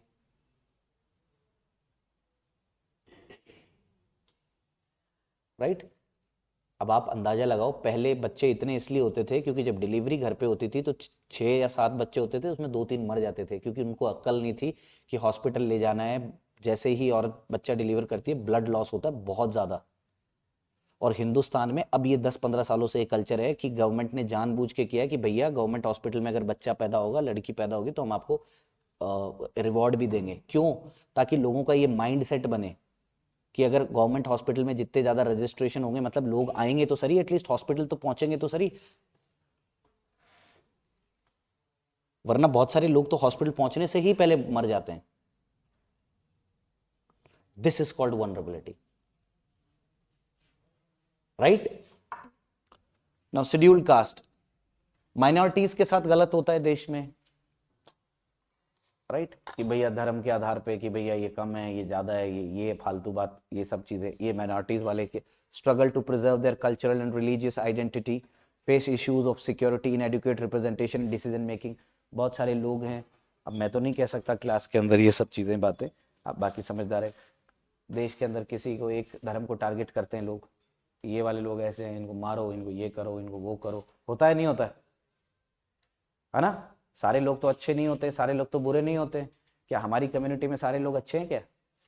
बताओ मुझे, कोई कह सकता है कि उसकी कम्युनिटी में सारे लोग अच्छे हैं? नहीं ना, हर समाज में हर जगह अच्छे लोग भी होते हैं, बुरे लोग भी होते हैं।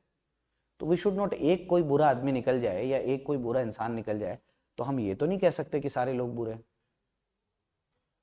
बट हम तो पूरे रिलीजन को पेंट कर देते हैं। ये गलत बात है ना।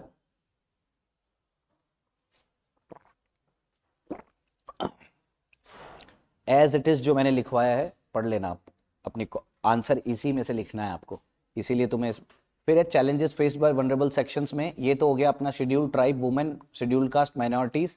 फिर rural population, endure economic deprivation, limited employment options, गांव में लोगों के पास लिमिटेड एम्प्लॉयमेंट ऑप्शंस होते हैं, ये भी एक वनरेबिलिटी है एज कम्पेयर टू जो शहर में रह रहा है। अब शहर में रह रहा है कोई आदमी, तो मैं तो बहुत सारे लोगों को जानता हूँ, घर से अंडे बना के ले आए, वही रोड पे नीचे खड़े होकर बेच देगा, 500, 1000, 1500, 2000 रुपये कमा लेगा। बट यहाँ अगर कोई बंदा निकलेगा तो गांव में, अगर मान लो एग्जांपल, शहरों में लोग क्या करते हैं, घर में केक बनाते हैं, रात में केक बना लिए, 15, 20, 30 केक बना लिए, पेस्ट्री बना ली, सुबह जाके रोड पे खड़े हो गए, सारी केक पेस्ट्री बिक जाते हैं, शाम को इवनिंग में ऑन द स्पॉट, क्योंकि इतनी पॉपुलेशन है, 3 crore people are there. But if these kind of all options are not available to rural ना, in a rural area, तो इकोनॉमिक डिप्रिवेशन है। इसीलिए तो लोग गांवों से शहरों की तरफ भागते हैं। क्यों भागते हैं? कोई ऐसा थोड़ी है शहर में बहुत मजा आ रहा है कि कोई बहुत लाइफ जिंगल वाला है उधर, just why, because to get economic opportunities, right, कि you will get good economic opportunity over there. Suffer from social exclusion, poor health care, अब गाँव के अंदर पीएचसी, सीएचसी जो होती है, उनका पूर इंफ्रास्ट्रक्चर होता है, राइट। बहुत जगह आईसीयू बेड नहीं होते हैं, आईसीयू बेड होते हैं तो डॉक्टर्स को ऑपरेट नहीं करना आता है, ये भी एक शर्म की बात है, और ये सच बात है। डॉक्टर्स से, बहुत सारे डॉक्टर्स जो, ये तो मैंने मेरे सामने देखी हुई बात बता रहा हूँ आपको। एक पेशेंट था, वो डॉक्टर को बोला आईसीयू में इसको वेंटिलेटर पे चढ़ा दो, उसको वेंटिलेटर पे चढ़ाना नहीं आता पेशेंट को, कि वेंटिलेटर पे कैसे चढ़ाएंगे। अब ये इसका मतलब टेक्निकल नॉलेज की कमी, और ये इस तरह का कोई डॉक्टर है तो it's disastrous, right. Persons with disability, ये तो बहुत सारे लोगों के साथ गलत होता है। किसी की टांग नहीं है तो हम उसको उल्टा सीधा कह के चिढ़ाते हैं, किसी के हाथ नहीं है तो हम उसको उल्टा सीधा कह के चिढ़ाते हैं। ये हमारे समाज का है ना। किसी को बुरा लग, देखो किसी नॉर्मल आदमी का हाथ है, उसको तुम कुछ बोलो उसको इतना बुरा नहीं लगेगा, but it can pinch someone, कि जिस इंसान को भगवान ने हाथ नहीं दिया या पाँव नहीं दिया, इसमें हंसने वाली कोई बात नहीं है। ये कोई ऐसा नहीं है कि बहुत इसमें खिलखिलाने वाली बात है। ये experience in social isolation and discrimination, उनके साथ isolation, they live in isolation because they feel कि जब भी बाहर जाएंगे दे विल, यार why you are laughing, I don't know, मैंने कुछ गलत बोला है क्या? ये लूला लंगड़ा सोच के हंस रहे हो? हाँ, ये तो हम ही बोलेंगे तो फिर कैसे काम चलेगा?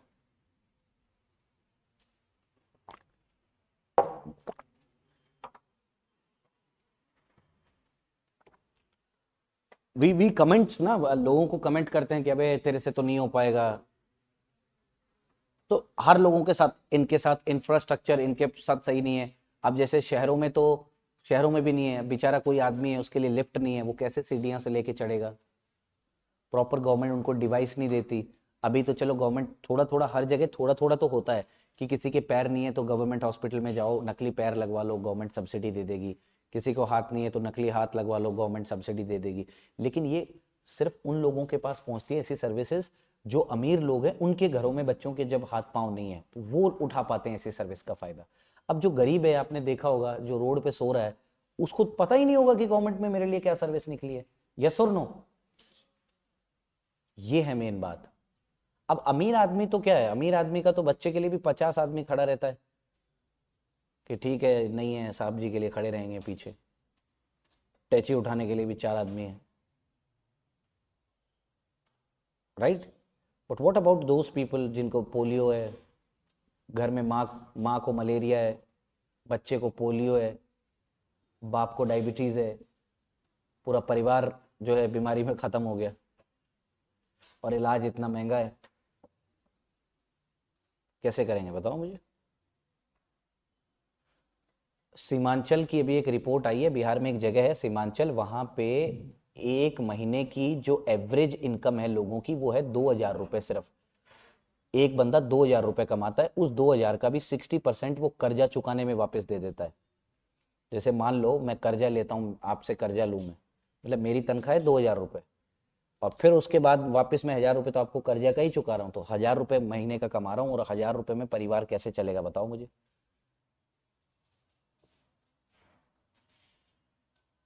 हजार क्या, यहाँ तो सर जितना दे दो उतना भी कम लगता है, उसमें ही नहीं चल रहा है। और लोग, ऐसे लोग भी हैं 1,000 2,000 में काम निकाल रहे हैं। हिंदुस्तान में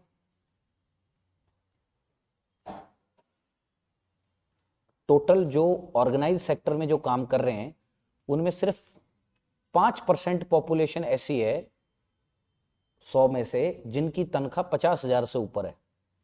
कितनी? 50,000 से ऊपर है। टोटल ऑर्गेनाइज सेक्टर की 5% जनसंख्या है।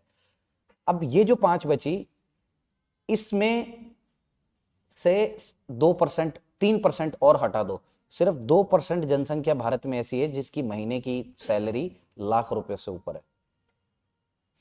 अब 1% और हटा दो, सिर्फ 1% ऐसी जनसंख्या है पूरे ऑर्गेनाइज सेक्टर में जिसकी सैलरी महीने की 2 लाख से ऊपर है। 2 लाख से ऊपर तो 0.5 भी नहीं है।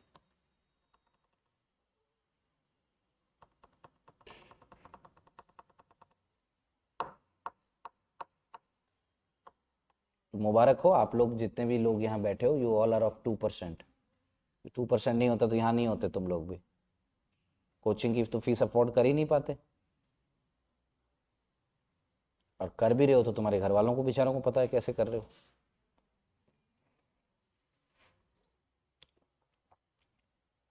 इस क्लास में जो बैठ के पढ़ रहा है वो वनरेबल नहीं हो सकता, कुछ भी हो सकता है पर वनरेबल नहीं हो सकता, because your parents are allowing you to study, they are investing on your clothes, they are investing on your studies, they are investing on everything, just कि आप वो सब चीज कर सकते हैं जो वो नहीं कर पाए। सिर्फ आपका ख्वाब नहीं है, उनका भी ख्वाब है कि हमारा बच्चा कुछ करे, हमारी बच्ची कुछ करे। इसलिए ये आपकी रिस्पॉन्सिबिलिटी है कि उन्होंने अपने खून पसीने की कमाई से आपको पैसा दिया है। ये आपकी रिस्पॉन्सिबिलिटी है कि आप ईमानदार रहें। जो करे, मस्ती भी करो लाइफ में, मैं मना नहीं कर रहा कि मस्ती नहीं करनी है, लेकिन जो टारगेट है उसको भी तो देखना पड़ेगा, राइट? क्योंकि जहां तुम बैठे हो वहां तक बैठने का सपना है लोगों का, ये तो मिल ही नहीं रहा है उनको। देखो ना, मैं तो कोई ऐसा नहीं है कि कोई फेरी टेल सुना रहा हूं, कोई कहानी सुना रहा हूं, ये तो हिंदी में कहते हैं प्रत्यक्ष को प्रमाण की जरूरत नहीं है, ये तो सामने है तुम्हारे, समाज का आईना, हमारे देश का आईना। अब देखना 90% लोगों के हाथ खड़े होंगे जो मैं सवाल पूछूंगा। ईमानदारी से बताओ, कितने लोग ऐसे हैं क्लास में जिन्होंने कोरोना में ज्यादा मजे किए होंगे? घर में रोज अलग अलग खाना बन रहा है, मजे कर रहे हैं। कितने लोग ऐसे थे जिन्होंने कोरोना में दुखी हुए, या मतलब पहले कोरोना में अच्छे से किसका कोरोना कटा? Just raise your hands.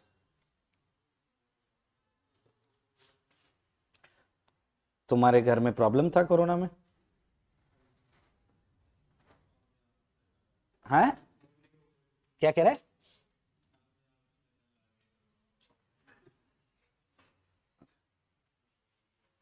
तुम लोग पंजाबी इतनी फास्ट इस कॉन्फिडेंस से बोलते हो जैसे मुझे बहुत सब सारा समझ में आ रहा है।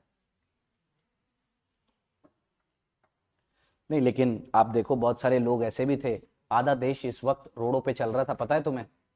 90% of the people were suffering at that point of time.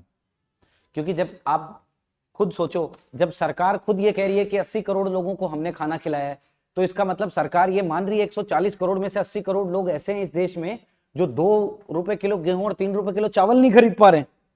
इसका तो मतलब यही हो रहा है ना भाई, जब सरकार खुद कह रही है कि हमने 80 करोड़ लोगों को खाना खिलाया है, इसका क्या मतलब है आप बताओ? ये मैं आपके विजडम पे छोड़ता हूं ये चीज।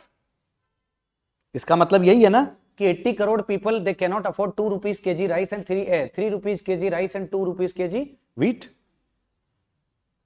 तेल की सीसी भी दे रहे थे, और आदमी लोग तो दूसरी सीसी के चक्कर में भी थे। लेकिन वो बंद नहीं होने दिया सरकार ने, कितना ध्यान रखा। स्कूल्स बंद हो गए, कॉलेजेस बंद हो गए, यूनिवर्सिटीज बंद हो गई, लेकिन सरकार ने इन सब चीजों का, क्योंकि आदमियों का पता था कि आदमियों को अगर घर में रखना है शांति से, एक सबसे बड़ा रोल पता है किस चीज का रहा? इंटरनेट का। अगर उस टाइम पे इंटरनेट नहीं होता तो इतनी पब्लिक घर के अंदर बैठ ही नहीं सकती थी। और रही सही में हमारे प्रधानमंत्री जी रोज टास्क देते थे, आज ताली बजाओ, आज थाली बजाओ, आज दिया जलाओ। कितने अच्छे दिन थे वो, कि रोज सुबह उठ के कोई नया टास्क मिलेगा आज। और सारे लोग करते थे, अडानी से लेके अंबानी से लेके बड़े बड़े फिल्म स्टार्स ने ताली थाली बजाई है। मेरे को खुद को डांट पड़ी है, मेरे डैड जो है घर के बाहर, मैंने सोचा यार इतना पढ़ा लिखा है मेरा बाप तो एटलीस्ट नहीं करेगा। मेरे फादर तो मेरी मम्मी और आगे पापा दोनों आगे चल रहे हैं, पीछे भाई है। मैंने कहा कहाँ जा रहे हो तुम लोग? थाली वाली लेके एकदम पूरा मेरे को भी सुना रहे, चल तू भी बाहर, मोदी जी ने बोला है।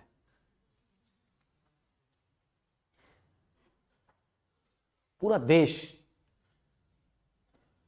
पूरा दिल्ली थाली बजा रहा। तो अच्छे टास्क हमें, we get a good prime minister, he gives every day, like just like Bigg Boss, he gives task to us कि मित्रों आज लाइन में लगना है नोट बदलने के लिए, आज ये करना है, आज वो करना है। Now for the senior citizens, दादाजी लोग डिजिटल इलिटरेसी, फोन चल, भाई मेरे दादा को तो आता है, तो रख ही नहीं रहा है फोन। वैसे सिखाना भी गलत, दादाजी लोग को फोन चलाना सिखाना बहुत डेंजरस चीज है। और फोन सिखा दो लेकिन गूगल पे पेटीएम बिल्कुल नहीं डालना है, पूरा घर खाली कर देंगे। बहुत सारे लोग हो सकते हैं जो अच्छे पढ़े लिखे हैं, लेकिन हो सकता है उन्हें कंप्यूटर चलाना नहीं आए, फोन ऑपरेट नहीं करना है, उसको हम बोलते हैं डिजिटल इलिटरेसी। आपकी ग्रेजुएशन से उसका कोई लेना देना नहीं है। जब आपको सिस्टम अप्रोच, आईसीटी डिवाइस आपको ऑपरेट करना नहीं आता, तो उसको हम बोलते हैं व्हाट? Digital literacy. ठीक है। Experience neglect in rural areas impacted by migration trend leading to social isolation. Migration की वजह से हमारे बूढ़े माँ बाप को आज आइसोलेशन में रहना पड़ रहा है। होता क्या है, गांव के अंदर 2 बच्चे हैं, एक बेटी एक बेटा, या 2 बेटे हैं, दोनों बच्चे निकल गए शहर में कमाने के लिए, बूढ़े माँ बाप रह गए घर में। अब बूढ़े माँ बाप घर में रह गए अकेले, अब आइसोलेटेड फील करते हैं। सुबह से शाम तक कोई काम नहीं है, बुढ़ापा आ गया है, अचानक किस दिन हार्ट अटैक आ गया, बच्चे दूर हैं, रात में आ नहीं सकते। ये भी एक बूढ़े लोगों को डर है ये, और हमारी पीढ़ी में ये बहुत ज़्यादा खतरनाक होगा। अभी बहुत कम लोग हैं हमारी सोसाइटी में अभी जो यंग जनरेशन का, मुझे पता नहीं, बट बहुत कम लोग ऐसे बचे हैं जो अपने माँ बाप के साथ बैठ के बात करते हैं कि एवरीथिंग इज़ गुड और नॉट, सब सही चल रहा है कि नहीं। बहुत कम लोग हैं जो अपने पेरेंट्स के, ऐसा लगता है बाप यहाँ बैठा है तो उठ के उधर चला गया, बाप इधर आया तो उठ के उधर भाग गया। बच्चे तो ऐसा करते हैं आजकल। ये भी है कि डर लगता है चांटा ना कस दे कहीं। बट ना एक एज के बाद ना, एक एज आती है, उसके बाद पेरेंट्स को बहुत, जैसे छोटे बच्चे के साथ लगाव होता है ना, वैसे लगाव हो जाता है पेरेंट्स को। जब बच्चा बड़ा होने लगता है, एकदम बड़ा, जैसे मेरे पेरेंट्स हैं, मेरे मदर और फादर, उनको बड़ा, जिस दिन मैं घर जाता हूँ, 5-6 महीने से घर जाता हूँ, वो सोती नहीं है रात भर, ना मेरे डैड सोते हैं।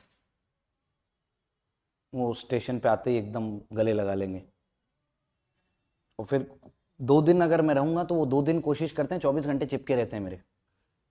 बिल्कुल प्राइवेसी नाम की जीरो चीज है मेरे घर में।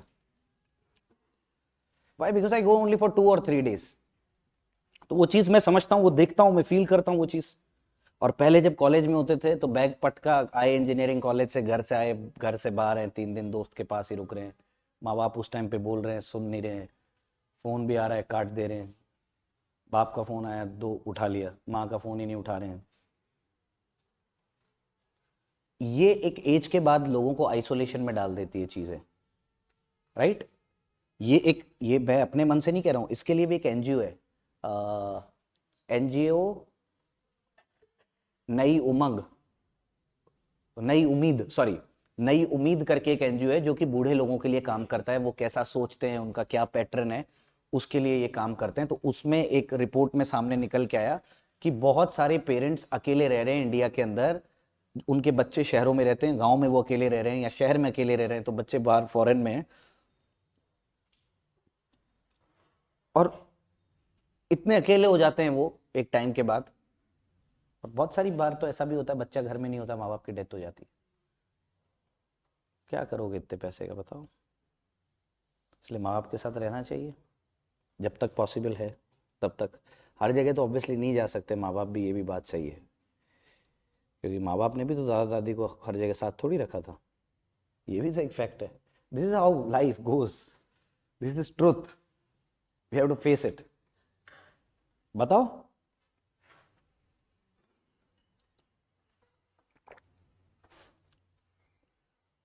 ये तो था वनरेबिलिटी वाला।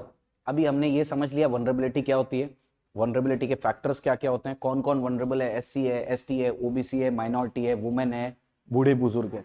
हमने बेसिकली मोटा मोटी अभी ये समझा है कि वनरेबिलिटी क्या होती है, राइट? अभी हम समझेंगे कि कॉन्सेप्ट ऑफ सोशल एम्पावरमेंट, सामाजिक रूप से किसी को ताकत जब देते हैं तो उसको हम क्या कहते हैं। किस दिन ऐसा लगता है नीचे आ जाएगा।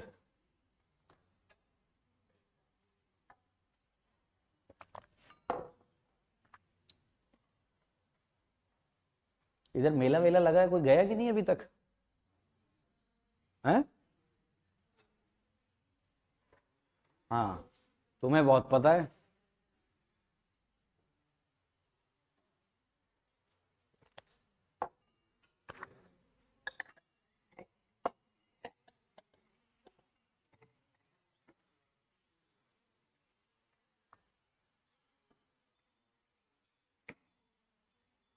अरे आज संध्या क्यों नहीं आई?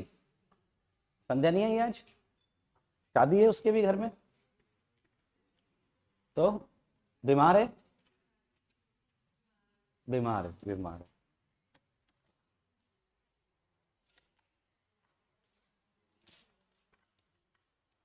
बहुत सारी लड़कियां हैं वो, एक दिन बीमार होती हैं, अगले दिन आ जाती हैं, फिर 2 दिन बीमार, फिर आ जाती हैं। इतना, मुझे तो लगता है मैं दूसरों को वनरेबल पढ़ा रहा हूँ, मेरे ही बच्चे कितने वनरेबल हैं। इनके साथ इतना गलत हो रहा है बेचारों के साथ। 2 दिन बीमार रहते हैं, फिर तीसरे दिन ठीक हो जाते हैं।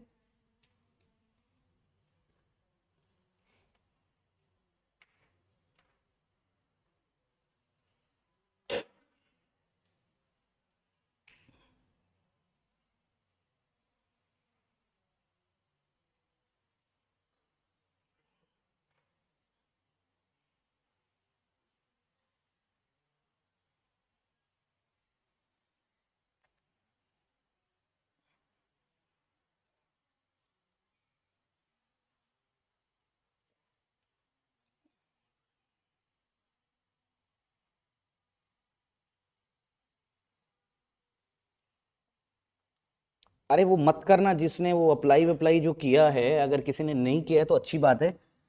ये मैंने जो बताया था ना एआई वाला, गवर्नेंस वाला, वो मत करना, क्योंकि उसमें क्या है कि तुम लोगों को टास्क बहुत ज़्यादा दे देंगे, तो वो मत करना। उसके अलावा कुछ अभी नया निकलेगा तो मैं बता दूंगा। बट उसमें ना मुझे किसी ने बताया कि बहुत ज़्यादा वो गड़बड़ कर रहे हैं, उसमें काम बहुत ज़्यादा दे रहे हैं। और हमें तो तुम्हें पता है काम करना अच्छा नहीं लगता है ज़्यादा। आओ, बहुत जल्दी आए हो ठाकुर, बहुत जल्दी आए हो।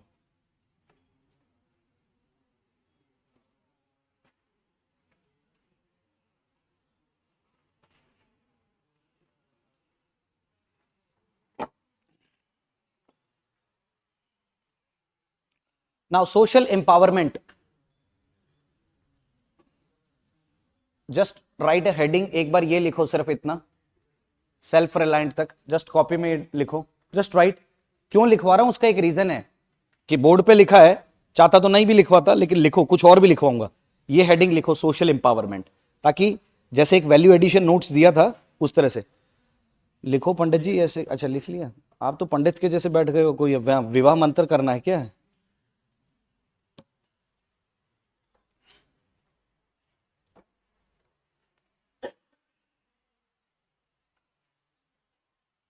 लिखो लिखो लिखो, इतनी जल्दी कैसे आया आज?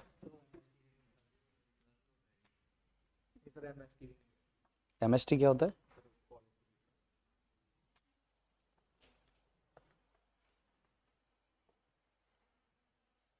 तेरा दोस्त कहाँ गया, आजकल आता नहीं है वो, जो पीछे बैठता था दीवार के, हैं? अच्छा, जानता ही नहीं। ये भी एक वनरेबिलिटी है कि क्लास के बगल में रह के हम जान नहीं पा रहे हैं किसी को। आपका तो पहला क्लास है नहीं, आप रोज आते हो? तो कभी कभी, कभी कभी क्यों? Health issues, okay.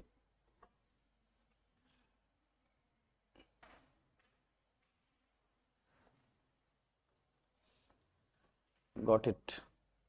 नहीं नहीं, करो करो।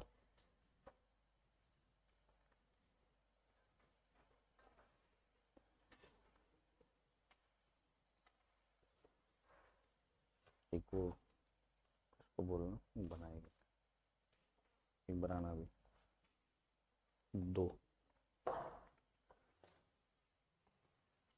लिखा।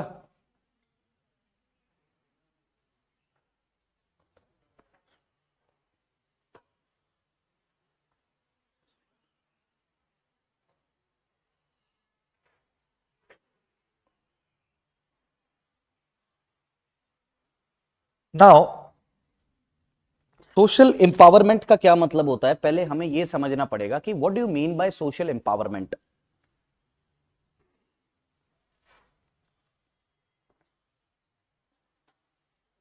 आज 10 तारीख है ना?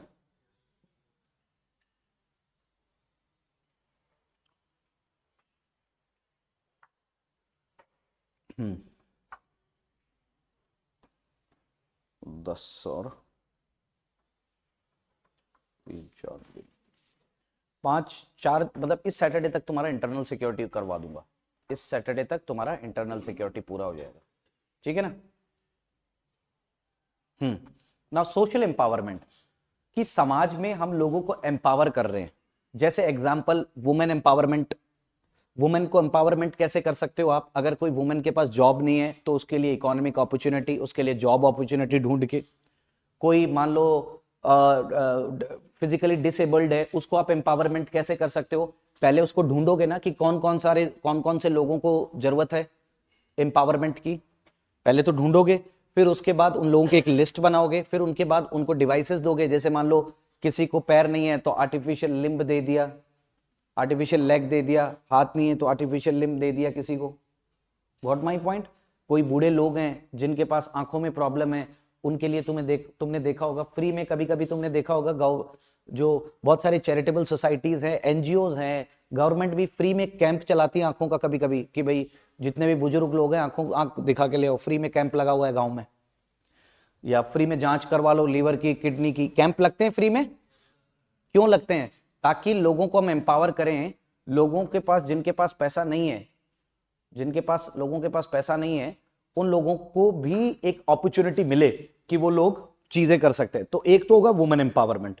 दूसरा एक हो गया आपका कि जैसे कोई SC ST है मान लो एग्जाम्पल, तो उसको एम्पावर करने के लिए आपको क्या करना पड़ेगा? उसको एम्पावर करने के लिए गवर्नमेंट जो है अलग अलग स्कीम्स लेके आती है, राइट? कि stand up India, startup India, बहुत सारी यंग इंडिया स्कीम्स है, बहुत सारी ऐसे डिफरेंट डिफरेंट स्कीम्स हैं जो कि गवर्नमेंट लेके आती है लोगों को एम्पावर करने के लिए। तो कहने का मतलब है, एम्पावरमेंट का मतलब ये होता है, एम्पावरमेंट का ये मतलब होता है कि सोशली डिसएडवांटेज जो लोग हैं, आप उन लोगों के लिए एक ऐसी सिचुएशंस क्रिएट करो जिससे कि लोगों को एम्पावरमेंट मिले, मतलब लोगों के पास एक ऐसा प्लेटफॉर्म हो जाए जिससे कि they can fulfil their wishes whatever they wanted to do, right. अब इसमें वुमेन्स भी हो सकती हैं, इसमें ओल्ड एज लोग भी हो सकते हैं, इसमें आपका चिल्ड्रंस भी हो सकते हैं, चिल्ड्रंस ऑल्सो, क्योंकि चिल्ड्रंस के साथ भी गलत होता है, नो डाउट, क्योंकि कितने सारे चिल्ड्रंस हैं जिनको आपको पता है फैक्ट्रीज में काम करना पड़ता है, जिनके पास एजुकेशन का एक्सेस नहीं है, जिनके पास तमाम तरह की बहुत सारी चीजें हैं जो नहीं है, तो गवर्नमेंट उनको एम्पावर करती है, या सिविल सोसाइटी। अब इंडिया में तो दो चीजें होती हैं, या तो स्टेट एक्टर से एम्पावर करता है किसी आदमी को, स्टेट एक्टर का मतलब गवर्नमेंट हो गया, या नॉन स्टेट एक्टर करता है, नॉन स्टेट एक्टर का मतलब क्या हो गया, सिविल सोसाइटी, एनजीओ, या कोई XYZ ऑर्गेनाइजेशन, या कोई मंदिर का ट्रस्ट हो गया, या जैसे कभी कभी गुरुद्वारे में भी कभी कभी कैंप लगते हो ना, फ्री में इलाज करवा लो, आके फ्री में आंखों का इलाज करवा लो, घुटनों का इलाज करवा लो, दिमाग का इलाज करवा लो, बहुत सारे इलाज होते हैं। घुटना और दिमाग तो लगभग एक ही इलाज होता है, ठीक है। Social empowerment now meaning helping people from disadvantage group and gain control their lifes, become self reliant, आत्मनिर्भर बन रहे, दूसरों पर डिपेंड की जरूरत नहीं, हम खुद ही आत्मनिर्भर है कि भैया हमें लोगों को आत्मनिर्भर बनाना, कि किसी के सहारे की जरूरत नहीं पड़े, सिर्फ ऊपर वाले को छोड़ के, राइट। बाकी हम सारी चीजें हम खुद से मैनेज कर सकते हैं लाइफ में। तो ये जब कंडीशन आ जाती है आदमी की, तब उसको हम कह सकते हैं कि वी आर एम्पावर्ड, राइट। जैसे तुम लोग हो, तुम लोग भी अभी एम्पावर्ड नहीं हो, तुम्हें कल अगर पापा मम्मी धक्के मार के घर से निकाल दें, जायदाद से बेदखल कर दे, तुम सड़क पे आ जाओगे, मतलब इमेजिन, जस्ट इमेजिन, ऐसा होगा नहीं, बट मान लो तुम आज घर जाओ, घर वालों ने तुम्हें घर जाते ही ये बोले कि बेटा तुम्हारा हो गया अभी, चलो अभी छुट्टी है, कोई कपड़ा नहीं मिलेगा तुम्हें, तुम जैसे जैसे अब घर अभी आए हो, फोन चार्जर वगैरह जिसके पास जो है, घर से तुम्हें अब कुछ नहीं मिलेगा, अब जैसे हो वैसे बाहर रहो बेटा, गुरुद्वारे में रहना गुरुद्वारे में रहो, हमारा कोई लेना देना नहीं है, 2 सेकंड में सड़क पे आ जाओगे, आ जाओगे कि नहीं आ जाओगे। और कब किसके घर वालों का दिमाग घूम जाए किसी को कोई आइडिया नहीं है। अब लेकिन दादाजी अगर चाहें तो पापा के साथ ऐसा नहीं कर सकते, क्योंकि पापा तो एम्पावर्ड है, क्योंकि दे आर अर्निंग, खुद की अपनी जगह बना ली। दादाजी को जरूर पापा कुछ कर सकते हैं, बट दादाजी पापा के साथ कुछ नहीं कर सकते। वो बात अलग है कि पिताजी दादाजी की मोहब्बत में डूबे हुए हैं, कभी नहीं करेंगे, करेंगे तो आपके पिताजी भी नहीं आपके साथ, राइट। अभी इसीलिए अभी आजकल ये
तो this is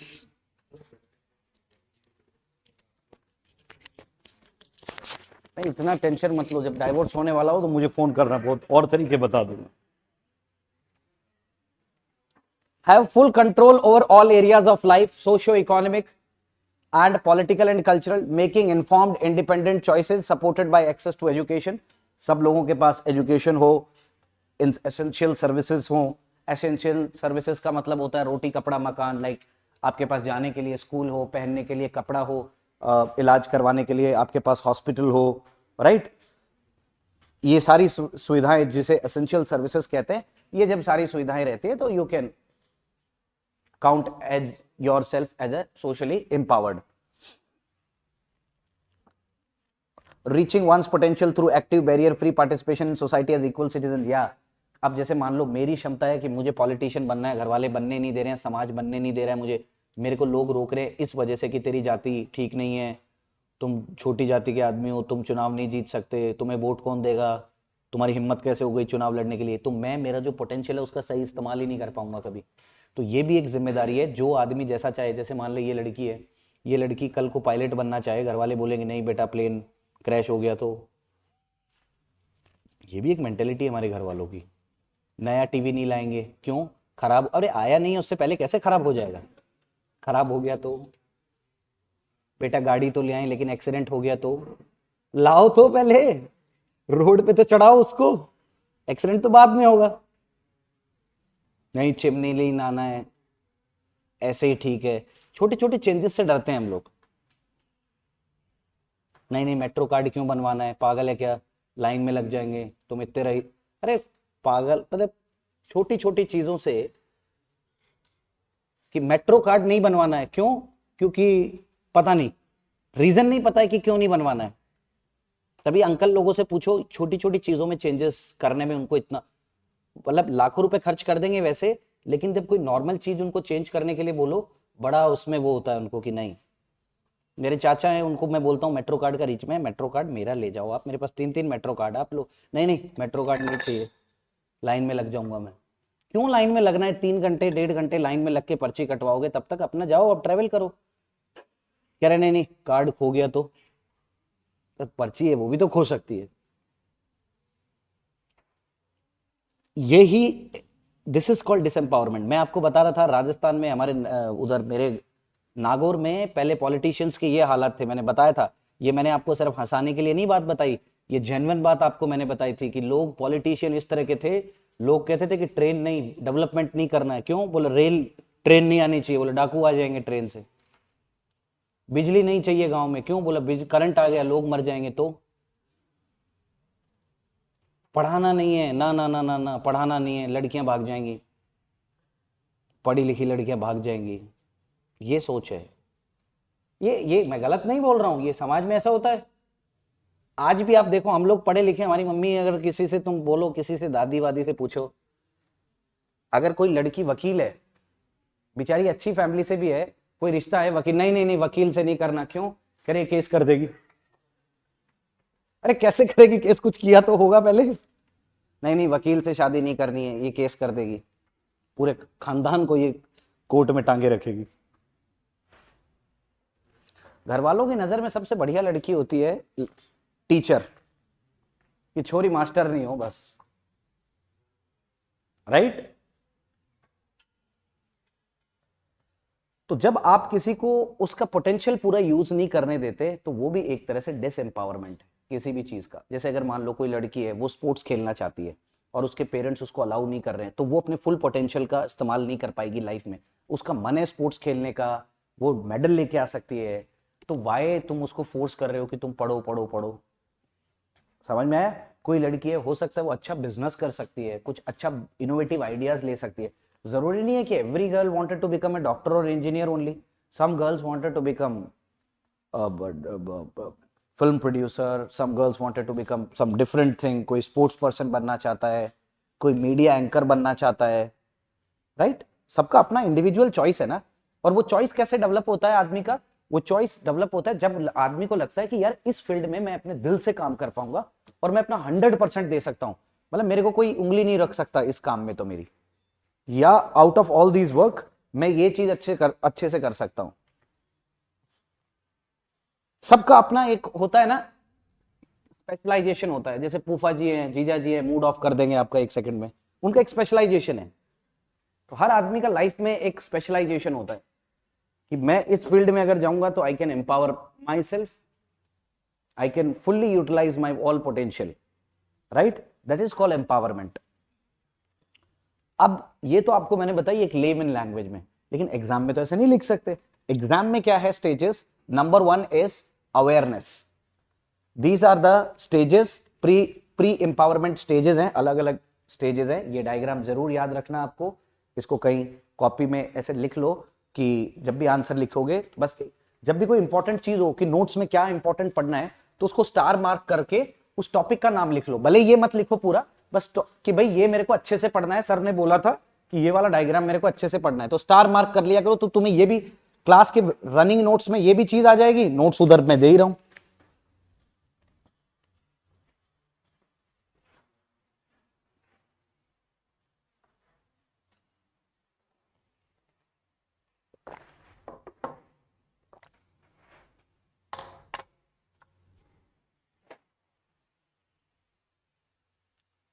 individual action and outcomes. अब देखो, highly dependent, powerless and social isolate लोग हैं। इंडिविजुअल एक्शन और उनके आउटकम क्या है? पहला स्टेज है awareness, vision creation, provision of getting new information. पहले लोगों को अवेयर करो आप कि भैया आपके साथ गलत हो रहा है, ये हो रहा है, वो हो रहा है, अवेयर करो। जैसे ओडीएफ स्कीम आई, लोग खुले में बाहर लोटा लेके सुबह सुबह चले जाते थे। पहले लोगों को अवेयर किया कि भैया बाहर मत करो, घर में टॉयलेट बनाओ, उधर करो, क्योंकि बाहर करने से एनवायरनमेंट खराब हो रहा है, प्लस आपको डिजीज हो सकती है बहुत ज्यादा। लोगों को बेसिक हाइजीन के बारे में लोगों को समझाया। पहले स्वच्छ भारत अभियान चालू किया, इसका नाम स्वच्छ भारत अभियान, ओपन डिफेक्शन फ्री। अब डायरेक्टली तो नहीं बोल सकते ना किसी को कि नहीं बाहर पॉटी अलाउड नहीं है इसलिए ये अभियान चला रहे, तो नाम भी बड़ा सोफिस्टिकेटेड से रखा, स्वच्छ भारत अभियान, कि उसी के अंडर में एक अम्ब्रेला स्कीम है, ओपन डिफेक्शन फ्री। अब है तो ये छोटी सी चीज, आप सोचोगे 140 करोड़ के देश में ये क्या हम मुद्दा पकड़ रहे हैं कि सर बाहर टॉयलेट करने नहीं जाना है।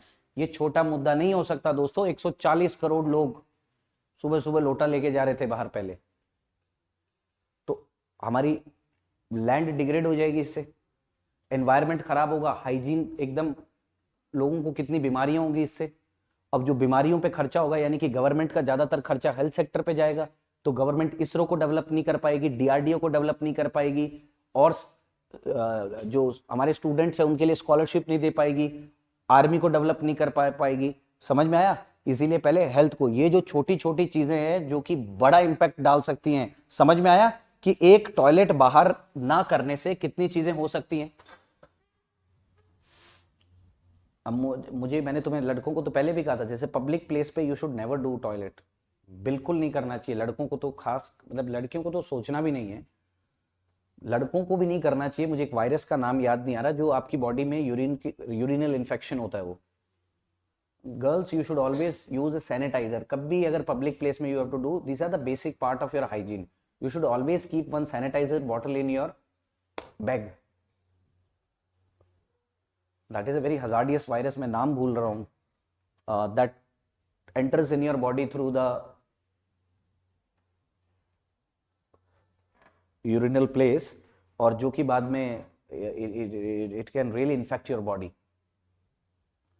तो ये छोटी चीज थी, लेकिन इसका इंपैक्ट बहुत लार्ज लेवल पे हुआ, राइट और रॉन्ग? फिर उसके बाद है कनेक्टिंग एंड लर्निंग। लोगों को कनेक्ट करवाना है, connect with resource, skill development, high esteem, expanding social network. जैसे कनेक्ट, अवेयर कर दिया, फिर कनेक्ट कर दिया, स्किल डेवलपमेंट। अब जैसे मान लो मेरे गांव की 5-50 औरतें हैं, हमें ये है कि इनको जॉब देना है। अब इनकी स्किल क्या है? सिलाई, इनको सिलाई बहुत अच्छी आती है, तो गवर्नमेंट ने क्या किया, इनको सिलाई मशीन दे दी सबको, कि ये लो बहन जी, ये बड़ी सिलाई मशीन है, ये वाली मशीन है, इससे बटन ऑटोमेटिक लग जाएगा, ये वाली मशीन है, इससे ऑटोमेटिक। और एक सेंटर बना दिया इन लोगों का, एक कम्युनिटी सेंटर बना दिया, जहाँ पे 5-10 बड़ी बड़ी मशीनें लगा दी। अब ये औरतें क्या करेंगी, ये एक सोसाइटी चलाएंगी, खुद ही कपड़े बनाएंगी और फिर उनको बेचेंगी, उस पैसे से फिर ये इनका घर चलेगा। फिर ये और लड़कियों को भी रख लेंगी, एम्पावर करेंगी, और लड़कियों को भी ट्रेनिंग देंगी, और लड़कियों को भी जॉब देंगी। कौन सी औरतें हैं वो? जो पढ़ी लिखी नहीं है लेकिन इनके पास स्किल है। जैसे फूड मेगा पार्क्स में जॉब मिलती है, गांव की औरतों को, बूढ़ी बूढ़ी औरतों को कितना जॉब मिल जाता है। जैसे एग्जांपल, जहां मेगा फूड पार्क्स होते हैं, जैसे जो बेस्ट क्वालिटी का आम होता है, उस आम को तो फॉरेन बेचते हैं इंडिया में। जो सबसे बेस्ट क्वालिटी का आम होगा वो इंडियन मार्केट में नहीं आता है, जो सबसे टॉप सुप्रीम होगा, क्योंकि इंडियंस उसको खरीद ही नहीं पाएंगे और ना उतना पैसा दे पाएंगे। और किसान भी नहीं चाहता कि मेरा आम 100-150 रुपए 200 किलो में जाए, वो भी चाहेगा 500 रुपए किलो में जाए, यार पूरे साल की मेहनत है। फिर जो उससे घटिया क्वालिटी का आम होगा वो इंडिया में महंगा मिलेगा, 200-250, वो भी कम लोग खरीदते हैं उसको भी। फिर उससे जो घटिया होगा उसको नॉर्मल मार्केट में आता है, रेडियो पे, ठेलियों पे जो खरीदते हैं लोग, 100 रुपए किलो, 60 रुपए किलो, 80 रुपए किलो।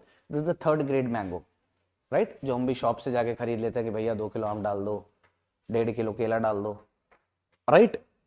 फिर इससे भी जो घटिया होता है वो और सस्ते लोग खरीदते हैं कि भैया 20 रुपए का केला डाल दो, 10 का केला डाल दो। फिर उससे भी जो खराब प्रोडक्ट होता है उसका ये लोग क्या करते हैं, मेगा पार्क्स होते हैं, फूड पार्क्स होते हैं, वहां पे जो घटिया आम होगा उसके आम की चटनी बन जाएगी, आम का पिकल बन जाएगा। अब आम का अचार, अगर मान लो नागपुर में फूड पे का मेगा पार्क लगा है, कहीं पंजाब में कहीं मान लो लगा है, कोई भटिंडा में एक फूड मेगा पार्क लगा है, तो आसपास की औरतों को वो ऑटोमेटिक जॉब दे देगा कि भैया आप आओ, ये हमारे यहाँ आम का अचार बनाना है, तो ये तुम लोग 100 औरतें हो, तुम्हारा बस इतना काम है, सुबह सुबह आओ, ये मशीन लगी है, हाथ से काटना नहीं है, बस मैंगोज को इसमें डालो, इक्वल काटो। हम लोग आम घर पे बनाते हैं, हमारा तो कोई वो थोड़ी है, शेप कैसा भी आए कट। जो बाजार में मैन्युफैक्चर्ड अचार का डब्बा आता है, उसके जो साइज होते हैं सब इक्वल होते हैं, कटे हुए बराबर साइज होते हैं, क्योंकि मशीन से कटा हुआ होता है वो, राइट। तो उनको जॉब्स मिल जाएगी। तो ये कैसे जॉब मिली, स्किल को पहचान के। तो अगर किसी को एम्पावर करना है तो सबसे पहले आप उसको अवेयर करो, पहले तो कि भाई इस चीज की कमी है, फिर उसके बाद उसको कनेक्ट करो उसकी रिसोर्स के साथ, मतलब स्किल का उसका डेवलपमेंट करो, राइट। तो पहले अवेयर किया, फिर कनेक्ट किया, फिर मोबिलाइज, फिर encourage self expression, active participation. धीरे धीरे जब वो खुलने लगेगा, जब उसकी इकोनॉमिक चीजें, कंडीशन ठीक होने लगेगी, ऑटोमेटिक जो है वो समाज के साथ मोबिलाइज हो जाएगा। देखो, समाज में जो सबसे बड़ा बाइंडिंग फैक्टर है वो पैसा है। पैसा है तो बड़ी बड़ी बातें, गाना है ना, if money you have then you have everything, right. तो the most important thing, skill develop करके वो क्या उसमें डेवलप करवाना चाह रहा है,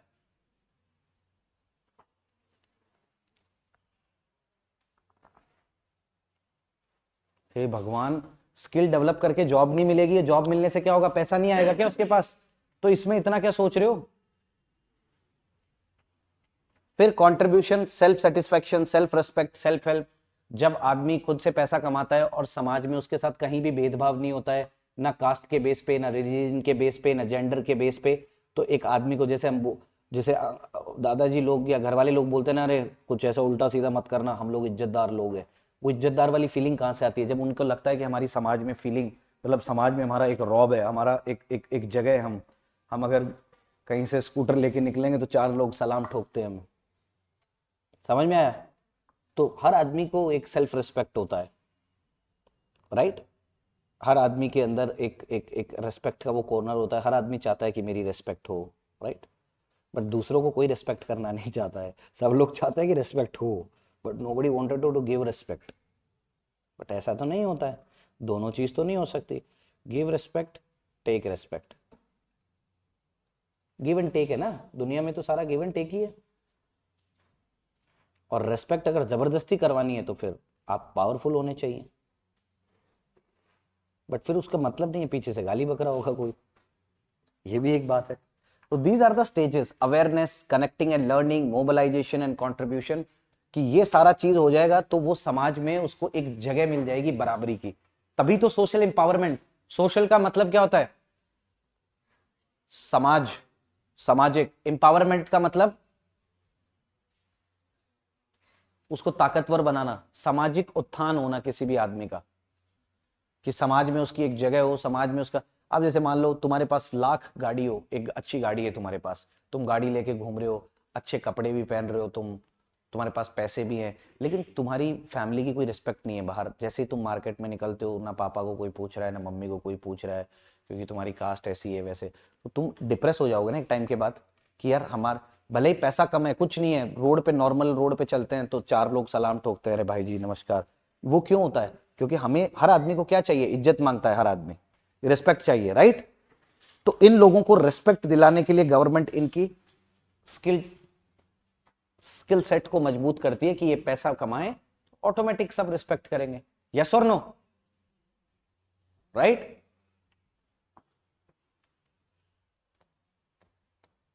फिर ये कंट्रीब्यूट करते हैं। फिर नीड ऑफ सोशल एम्पावरमेंट, ये हेडिंग हेडिंग लिख लो, रिड्यूस इनइक्वालिटी, सिर्फ हेडिंग हेडिंग लिखो।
Now, why we need social empowerment in the society? Reduce inequality. Society में इनइक्वालिटी को रिड्यूस करने के लिए, इनइक्वालिटी होती है in terms of caste basis पे इनइक्वालिटी हो सकती है, जेंडर बेस पे इनइक्वालिटी हो सकती है, रिलीजन बेस पे इनइक्वालिटी हो सकती है, आपके प्लेस ऑफ बर्थ बेसिस पे इनइक्वालिटी हो सकती है, आपका जोग्राफिकल रीजन जैसे रूरल अर्बन है, इसके बेसिस पे इनइक्वालिटी हो सकती है। आपके जेंडर के बेसिस पे कि आप मेन हैं तो आपके साथ अलग तरह का बर्ताव हो रहा है, वुमेन है तो अलग तरह का, ट्रांसजेंडर है तो अलग तरह का, फिर एक कभी तीसरे वाले LGBTQ है तो अलग तरह का। तो ये सब चीज़ों में किसी भी तरीके का कोई भी एक्सक्लूजन नहीं होना चाहिए। हर बात पे हंस देता है यार, पता नहीं क्यों। Build self efficiency so people can take control of their lives and rights, ताकि लोग अपनी जिंदगी अपने राइट्स वगैरह को, तू कल से आगे मत बैठना। Build self efficiency, promote promote fairness, society में फेयर सोसाइटी में फेयरनेस रहे, support inclusion to strengthen the social unity and belonging. मत हंस मारूंगा तेरे को बहुत। फिर उसके बाद स्ट्रेंथन द वेल बीइंग, ये सारे पॉइंट लिखे, these are the important points कि कैसे हम किसी को जरूरत क्यों है सोसाइटी में। जैसे एग्जांपल बेस्ट, किसी आदमी को बूस्ट करना कि यार तू जो बोलेगा वो चीज भी हो सकती है, मतलब तू अकाउंटेबल ठहरा सकता है सरकार को। तो ये करने के लिए एक बंदे को राइट दे दिया, राइट टू वोट का। एक बंदे को राइट ये भी दे दिया कि राइट टू इंफॉर्मेशन। RTI भी एक आदमी को एम्पावर बनाता है ना, कि भाई मेरे पास ये अधिकार है, मेरे पास ये राइट है कि मैं सरकार से भी चाहूं तो पूछ सकता हूं कि भैया ये वाला प्रोजेक्ट अभी तक काम क्यों पूरा नहीं हुआ है, what is the reason behind this, so and so, this is possible और नॉट, राइट। फिर strengthen well-being by enabling individual to contribute healthier communities, challenge existing power structure to shift norms to promote equality society। वैसे भी हमारे society में तो constitution में ही लिखा हुआ है कि इक्वालिटी का प्रमोट करना स्टेट की जिम्मेदारी है, सिटीजन से ज्यादा तो स्टेट की जिम्मेदारी है हमारे यहाँ। तो ऐसा नहीं है कि हमारे यहाँ सरकार मुंह मोड़ती है, सरकार तो बहुत काम कर रही है। देखो हम कितना भी गाली दें, हिंदुस्तान की सरकार चाहे किसी भी पार्टी की हो, पॉलिटिकल पार्टी की हो, चाहे आम आदमी की हो, चाहे बीजेपी हो, चाहे कांग्रेस हो, चाहे समाजवादी हो, चाहे AMK हो, चाहे DMK हो, चाहे फलाना हो डिमका, हर पॉलिटिकल पार्टी जनता के बारे में सोचती है। जनता का विकास विकास विकास विकास विकास विकास के अलावा कोई बात नहीं करते। क्यों? क्योंकि अगर विकास नहीं होता तो अभी तक हम यहाँ थोड़ी पहुंचे होते। आज देखो दुनिया में इतने कंट्री है, 4th लार्जेस्ट की इकोनॉमी बन गई है हमारी पूरी दुनिया में। मतलब ऐसा नहीं है, काम तो किया है ना 70 सालों में। कंगना रनावत के जैसे ऐसा थोड़ी कि 2014 में भारत आजाद हुआ है। उसके हिसाब से तो 2014 में ही आजाद हुआ है भारत। जो 2014 से पहले लोग रोटी नहीं खाते थे, लोगों के शरीर पे कपड़ा नहीं था।